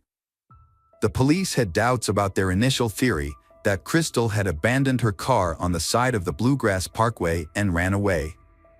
Instead, they suspected that something had happened to Crystal while she was at the Brooks family farm. As the investigation into Crystal's disappearance progressed, several people reported seeing Brooks's truck and Nick's police car at his family farm to the police. This led detectives to believe that the brothers might have been at the farm to dispose of evidence related to Crystal's disappearance. To learn more, the police brought in Brooks's brother, Nick, for questioning. They confronted him with eyewitness accounts placing that him at the farm on July 8 and asked him to explain his emergence there. Nick initially claimed he had no knowledge of the incident surrounding Crystal's disappearance and denied being present that night. The police continued questioning him, directly asking if he and Brooks had tampered with or hidden evidence related to Crystal's disappearance. Nick strongly denied any involvement and assured them that, as a police officer, he would never aid in covering up a crime. The police then asked Nick to submit to a polygraph test, which he agreed to. However, he failed to answer truthfully to two key questions: whether he knew Crystal's current location and if he was withholding information about her disappearance. Despite failing the polygraph test, Nick insisted that he was telling the truth. On October 15, investigators identified Brooks as the primary suspect in Crystal's disappearance. The same day, Brooks's brother, Nick, was terminated from the Bardstown Police Department for interfering with the investigation. Although the police were pretty sure they knew who the culprit was, they didn't have enough evidence to make an arrest. The police were concerned that if they took their suspect to court without sufficient evidence, the suspect might be acquitted. If that happened, they couldn't charge the suspect with Crystal's murder again, due to the double jeopardy law. To help find more evidence, the FBI, Kentucky law enforcement agencies, Crystal's friends and family, volunteers, and missing people organizations conducted thorough searches at the Brooks family farm. The lengthy search left her loved ones terrified and desperate for news. As the search continued, her family remained hopeful that she would be found alive and well. At the Brooks family farm, investigators searched the ashes of a fire and, although they did not find any human remains, they did find pieces of clothing. Unfortunately, they were unable to link these clues to Crystal's case. The police executed multiple search warrants at the Brooks family farm, focusing on their cars and residences. However, these searches failed to yield significant leads for evidence related to Crystal's disappearance. A $100,000 reward was offered for any information that could help find Crystal, but unfortunately, no one stepped forward with any tips despite this large incentive. Tommy, Crystal's father, took it upon himself to investigate his daughter's disappearance, following every lead he received, no matter how small or insignificant it may have seemed. His determination was unwavering, driven by his love for Crystal. Unfortunately, Tommy had already faced a devastating loss in his family. In January 1979, his pregnant sister was brutally murdered by her husband and his accomplice. The perpetrators shot and beat her, set her remains on fire, and scattered them on a farm. Although it took years, the suspects were eventually arrested, found guilty, and sentenced to life in prison. Tommy remained committed to finding out what happened to his daughter Crystal, despite the many challenges he faced. He conducted his own investigation, canvassing the neighborhood, conducting interviews, and reaching out to anyone who might have information about his daughter's disappearance.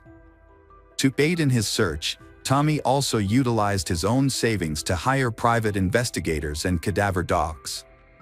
To keep track of the investigation, Tommy carefully documented every tip every clue he found.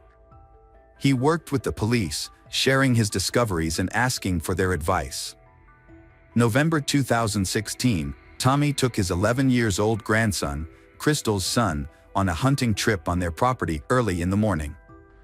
As they left, Tommy's wife Sherry watched them go, feeling uneasy. She couldn't help but pray for their safety in the woods. Sherry tried to calm down after they left, but her peace was short-lived. Just minutes later, she received a frantic phone call from her grandson, Crystal's son. His voice shook with fear. He then exclaimed, "Mimo, Papa has been shot."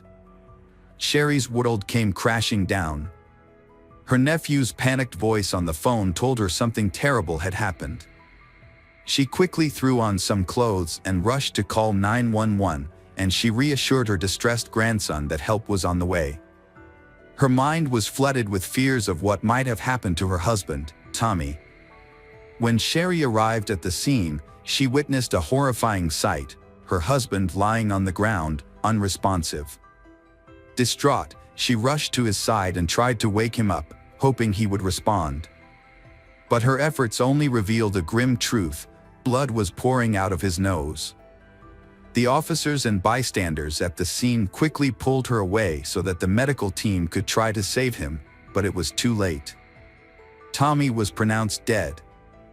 The initial police reports suggested that Tommy's death was the result of a hunting accident. However, Sherry knew this could not be true. She was adamant that her husband had been murdered, and she made her feelings clear to the authorities. "This is no accident," she insisted. "This is she husband, and it's a murder, and you know it." During the investigation, the investigators was found that Tommy's own gun had not been used, making it unlikely that he had committed suicide. The investigators then determined that Tommy's 11-year-old grandson was not involved in the shooting. As the investigation progressed and more facts came to light, Sherry's suspicion that her husband's death was indeed a murder gained credibility. The Kentucky State Police have informed the public that they are treating Tommy Ballard's death as a murder. The Tommy family believes that he was killed because he was getting close to discovering what happened to his missing daughter, Crystal. They think the people responsible for Crystal's disappearance felt threatened by Tommy's investigation and had him murdered to prevent the truth from coming out. In 2022, the FBI conducted a 5-day investigation into Crystal's disappearance. Investigators returned to the Brooks family farm to search for more evidence, with the goal of gathering enough information to hold suspects for Crystal's disappearance accountable. In October 2022, the FBI confirmed that it would analyze all evidence collected at its lab in Quantico. As the investigation into Crystal's disappearance continued, the Kentucky Attorney General appointed a special prosecutor to help prosecute criminal charges related to the deaths of Crystal Rogers and her father, Tommy. Crystal's mother, Sherry, was aware of and fully supported the decision to appoint a special prosecutor. She believed the move was necessary to ensure justice for her husband and daughter, and she viewed the appointment as a positive development that brought new perspective and expertise to the case. The decision to appoint a special prosecutor also showed that the case was being taken seriously and that those responsible would be held accountable. On September 2023, authorities arrested Crystal's boyfriend, Brooks Houck, and charged him with murder and tampering with physical evidence. The court set Brooks bail at $10 million and prohibited him from contacting Crystal's family members. Notably, Brooks was previously arrested in 2022 for multiple traffic offenses and was released after paying a series of fines. When Brooks was arrested for Crystal's murder, many in Bardstown brought a sense of relief. While the confirmation of Crystal's death was devastating, the community was relieved to know that justice was being pursued, bringing some sense of closure to the case. 1 month after his arrest, in October 2023, Brooks appeared in court for the first time, though virtually rather than in person. The judge inquired if the special prosecutor, Shane Young, was investigating other cases related to Crystal's case. The prosecutor confirmed that they were looking into the death of Tommy, Crystal's father, and suspected a connection between the two murders. Notably, Shane Young believed they had obtained the gun used to kill Tommy. The firearm was reportedly purchased from Nick, who allegedly used an alias during the transaction. Preliminary investigations revealed that the caliber of the rifle matched the one used in Tommy's shooting. Shane Young stated that they were examining the gun based on 5 key criteria. So far, the results have matched 4 of these criteria, suggesting a possible link between the firearm and Tommy's murder. Crystal's grandfather felt relief when the special prosecutors, Shane Young, connected the 2 murders in court. They hoped for a swift and fair outcome in both cases. However, when questioned about the allegations by Shane Young, Brooks and Brooks' mother refused to answer any questions. During the court hearing, the prosecutor alleged that the Brooks family had secretly recorded the grand jury proceedings. The prosecutor claimed that several family members Brooks were involved in this activity. Brooks' attorneys requested that the Nelson County judge be removed from the case, citing bias. They claim that the judge has had a hostile view of Brooks since 2017. The attorneys also argued that the $10 million bail is excessive and should be reconsidered. Attorneys representing Brooks argued that having a biased judge hear the case would be unfair to him. The lawyers argued that the judge's previous statements and actions showed that he was unfair. They asked the court to remove the judge and quickly appoint a new judge to ensure a fair trial. The Kentucky Appeals Court has recently made two key decisions. Firstly, Brooks will remain in jail with a $10 million bond. Secondly, the court has denied a request to remove the judge presiding over Brooks's trial. Hello friends, welcome to our channel. Today we're going to take a look at another horrible case with you. The case of Katrina Ashley Edlund Smith. Katrina Ashley Edlund Smith. Born on July 16, 1982, Katrina is the youngest of Vicky's 3 children. She has 2 siblings, an older brother named Chad and a younger sister named Miranda. Katrina's parents separated when she was young, and she lived with her mother in Mason, Illinois, a suburb outside the city. Katrina is a kind, cheerful person who brings joy to those around her. She especially loves the holiday season and enjoys giving humorous gifts to friends and family. Katrina is a devoted church member, always willing to help those in need. Katrina was content with her life, and in her 20s, she met Todd Smith at a bar. Todd was not only charming but also successful. As a financial planner, he was able to run his own business from home. They found that they had a lot in common and their relationship blossomed. One thing that helped their relationship grow was Todd's flexible work schedule, which allowed them to travel extensively together.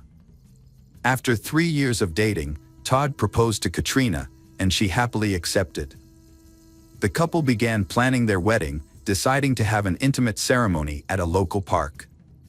Katrina was thrilled at the prospect of their future together, especially since she had fallen in love with Todd's 3 daughters and was excited to be a part of their lives. Katrina's family, including her mother Vicky and siblings Chad and Miranda, found him to be trustworthy and personable. They believed that he would take good care of Katrina. After their marriage, Katrina and Todd began living together in Masney. On October 20, 2012, Katrina called her mother to say that she was house-sitting for a friend. During the conversation, Katrina mentioned that she would be coming to dinner on October 24th and that she had something to share with Vicky, leaving her mother wondering what it could be.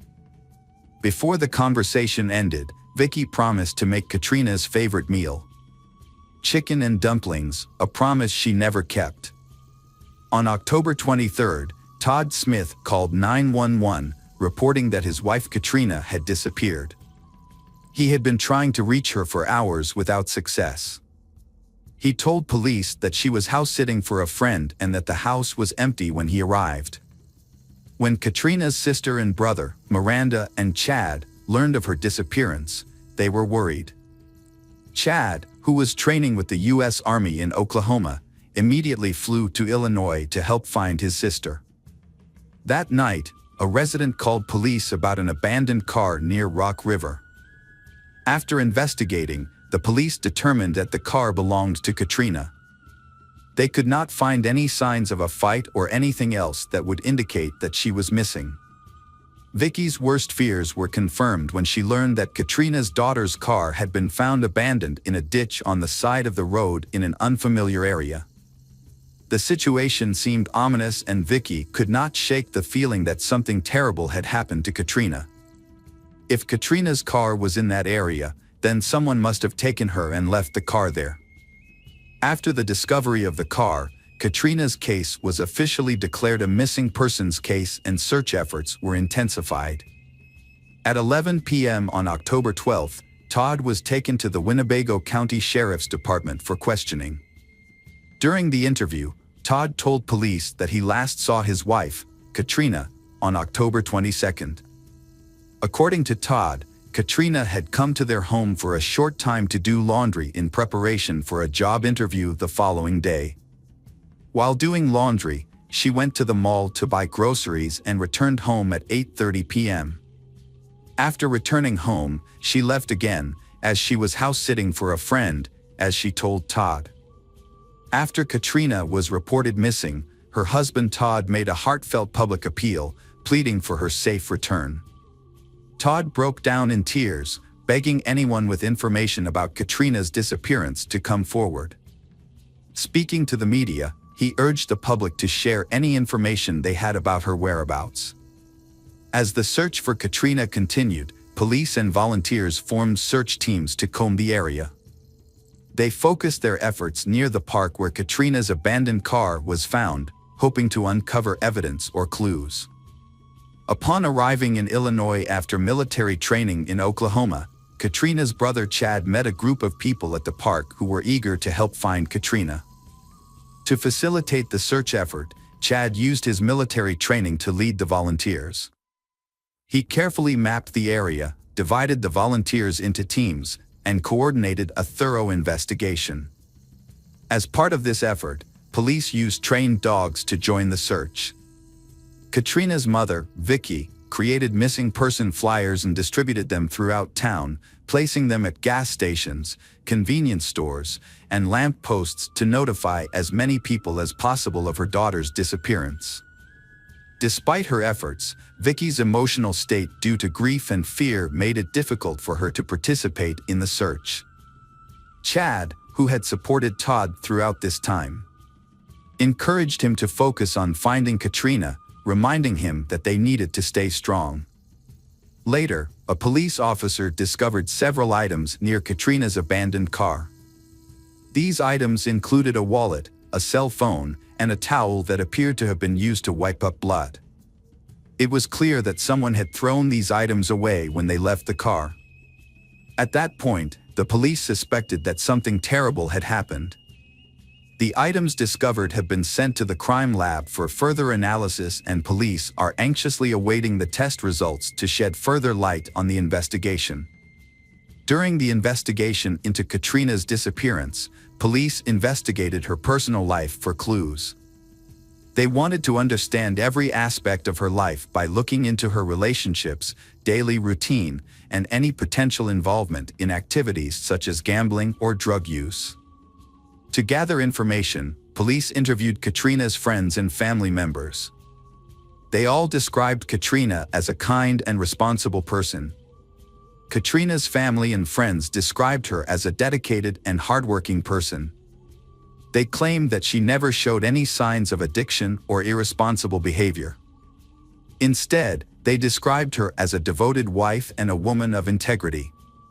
During the investigation into Katrina's disappearance, a local woman came forward with a useful piece of information. She claimed to have seen a blue car matching Katrina's parked on a bridge over the Rock River on the night she disappeared. The trunk was open, and someone was kneeling behind it, but the woman could not tell the person's gender or race, preventing her from providing further details. Police had to investigate possible motives and consider whether anyone, including those close to Katrina, wanted to harm her. Despite claims of a happy marriage, Todd became a target of interest, as police know that even seemingly happy relationships can harbor hidden conflicts or secrets. 3 days after searching for Katrina, police examined her cell phone at the crime lab and found vital information. The phone provided a wealth of data, including text messages, incoming and outgoing calls, photos, videos, and her GPS location. This information allowed police to reconstruct a clear picture of Katrina's activities. Notably, they discovered that she was having an affair with a coworker named Guy Gabriel.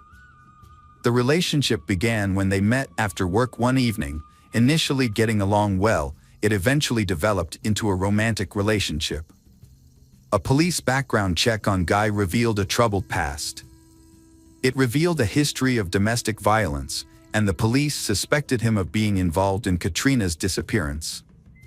Furthermore, the police discovered text messages sent by Guy to Katrina, pressuring her to leave her husband Todd for him. Guy then became the prime suspect in the case. The police suspected that Guy may have reacted violently after Katrina refused to leave her husband for him. The revelation of Katrina's affair shocked her family and friends, as they believed her marriage to Todd was perfect and happy. No one suspected that Katrina had been having an affair behind Todd's back. When Todd discovered the affair through the police investigation, he was devastated. The news of his wife's affair hit him hard, taking him completely by surprise. Guy was interviewed by police about Katrina's disappearance. During the interview, Guy appeared nervous and admitted to his affair with Katrina, but denied any involvement in her disappearance. He claimed to have been at work the night Katrina went missing. Further investigation uncovered a previous incident that occurred 2 weeks before Katrina went missing. It was reported that during lunchtime at the auto shop where Katrina and Guy worked, a black Volkswagen Jetta drove through the parking lot with the sunroof open. The driver, who was wearing a mask, handed out flyers through the sunroof. When employees read the flyers, they found a derogatory statement about Katrina and Guy's relationship. The car quickly sped away, leaving people wondering who the mysterious driver was. Police interviewed Katrina's hairdresser, who shared that Katrina felt threatened and wanted to buy a gun for self-defense. Katrina told her hairdresser that she suspected someone was following her. Police searched Katrina's car at the police garage for evidence.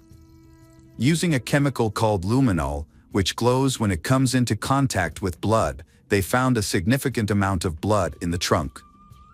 On November 9th, 17 days after a firefighter in Rock River discovered a body, and the fire department was called to assist in recovering the body and pulling it from the water.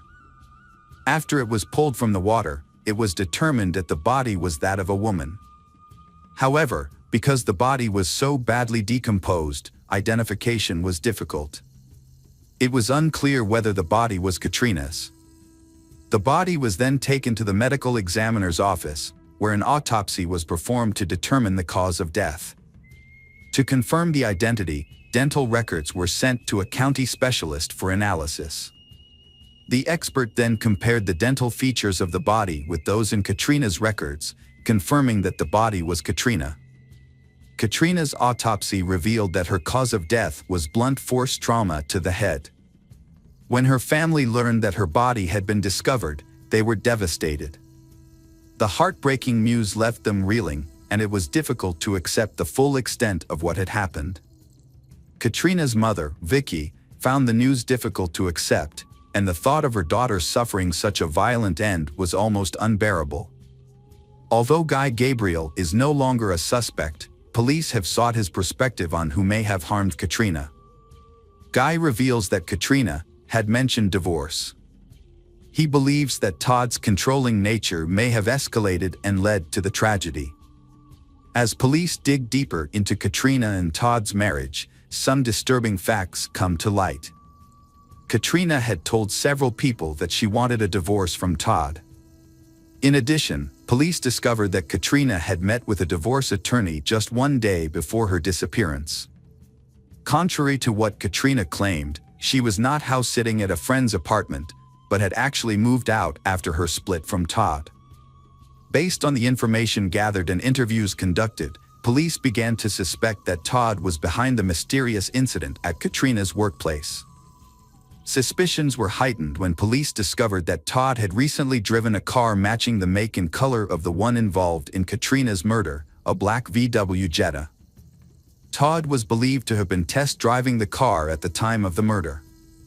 When police told Katrina's family that Todd was the prime suspect in her case, and that he had been arrested, they were shocked and in disbelief. The family had loved and respected Todd as a member of the family, and the news was devastating. Katrina's mother, Vicky, was devastated by the news. The thought that her son-in-law could commit such a heinous crime made her sick. She had always trusted Todd and could not imagine that he would commit such a terrible act. The possibility that Todd was responsible for her daughter's murder never crossed her mind. The police discovered that Todd's investment company was in legal trouble and he was no longer working. As a result, Katrina was the family's sole source of income. Based on this information, the police suspected that if Katrina left Todd, she would take the money with her. This possibility may have motivated Todd to consider killing his wife as a way to gain control of the family's finances. Police obtained a search warrant for Todd and Katrina's home to collect evidence. During the search, they found a baseball bat in the garage that had blood on it, leading police to suspect that it could be the murder weapon. The injuries on Katrina's body supported this theory, as they were consistent with blunt force trauma. To confirm their suspicions, a DNA test was conducted on the bat. The results showed that the blood on the bat belonged to Katrina. Furthermore, police discovered a large, unusually clean area under the car. Upon examination, they discovered that the blood left under the car matched Katrina's DNA profile. 30 days after Katrina's murder, her husband Todd was arrested and charged in connection with her death. Todd's trial began on January 11, 2017. During the trial, the prosecution presented its case against Todd, replaying the events of the night Katrina died. Key evidence included a recent meeting between Katrina and a divorce attorney to discuss her marital problems. The prosecution argued that Katrina's decision to divorce indicated that their relationship was in trouble. According to the prosecution, Katrina had visited Todd's home that day to do laundry in preparation for a job interview the next morning. During the visit, the prosecution claimed that Katrina had made it clear to Todd that she wanted to end their marriage. They argued that this caused Todd to become aggressive and attack Katrina. The prosecution alleged that while Katrina was in the garage, Todd became angry and picked up a baseball bat, beating her to death. After Katrina died, Todd allegedly moved her body into the trunk of her car. Todd then drove Katrina's body to a remote area called Rock River, where he disposed of the body by throwing it off a nearby bridge. After dumping her body, Todd parked his car on the side of the road and walked home. Once home, he cleaned up any evidence of his crime by disposing of Katrina's cell phone and the bloody towels he used to mop the garage floor. Todd Smith was found guilty by a jury and sentenced to 55 years in prison.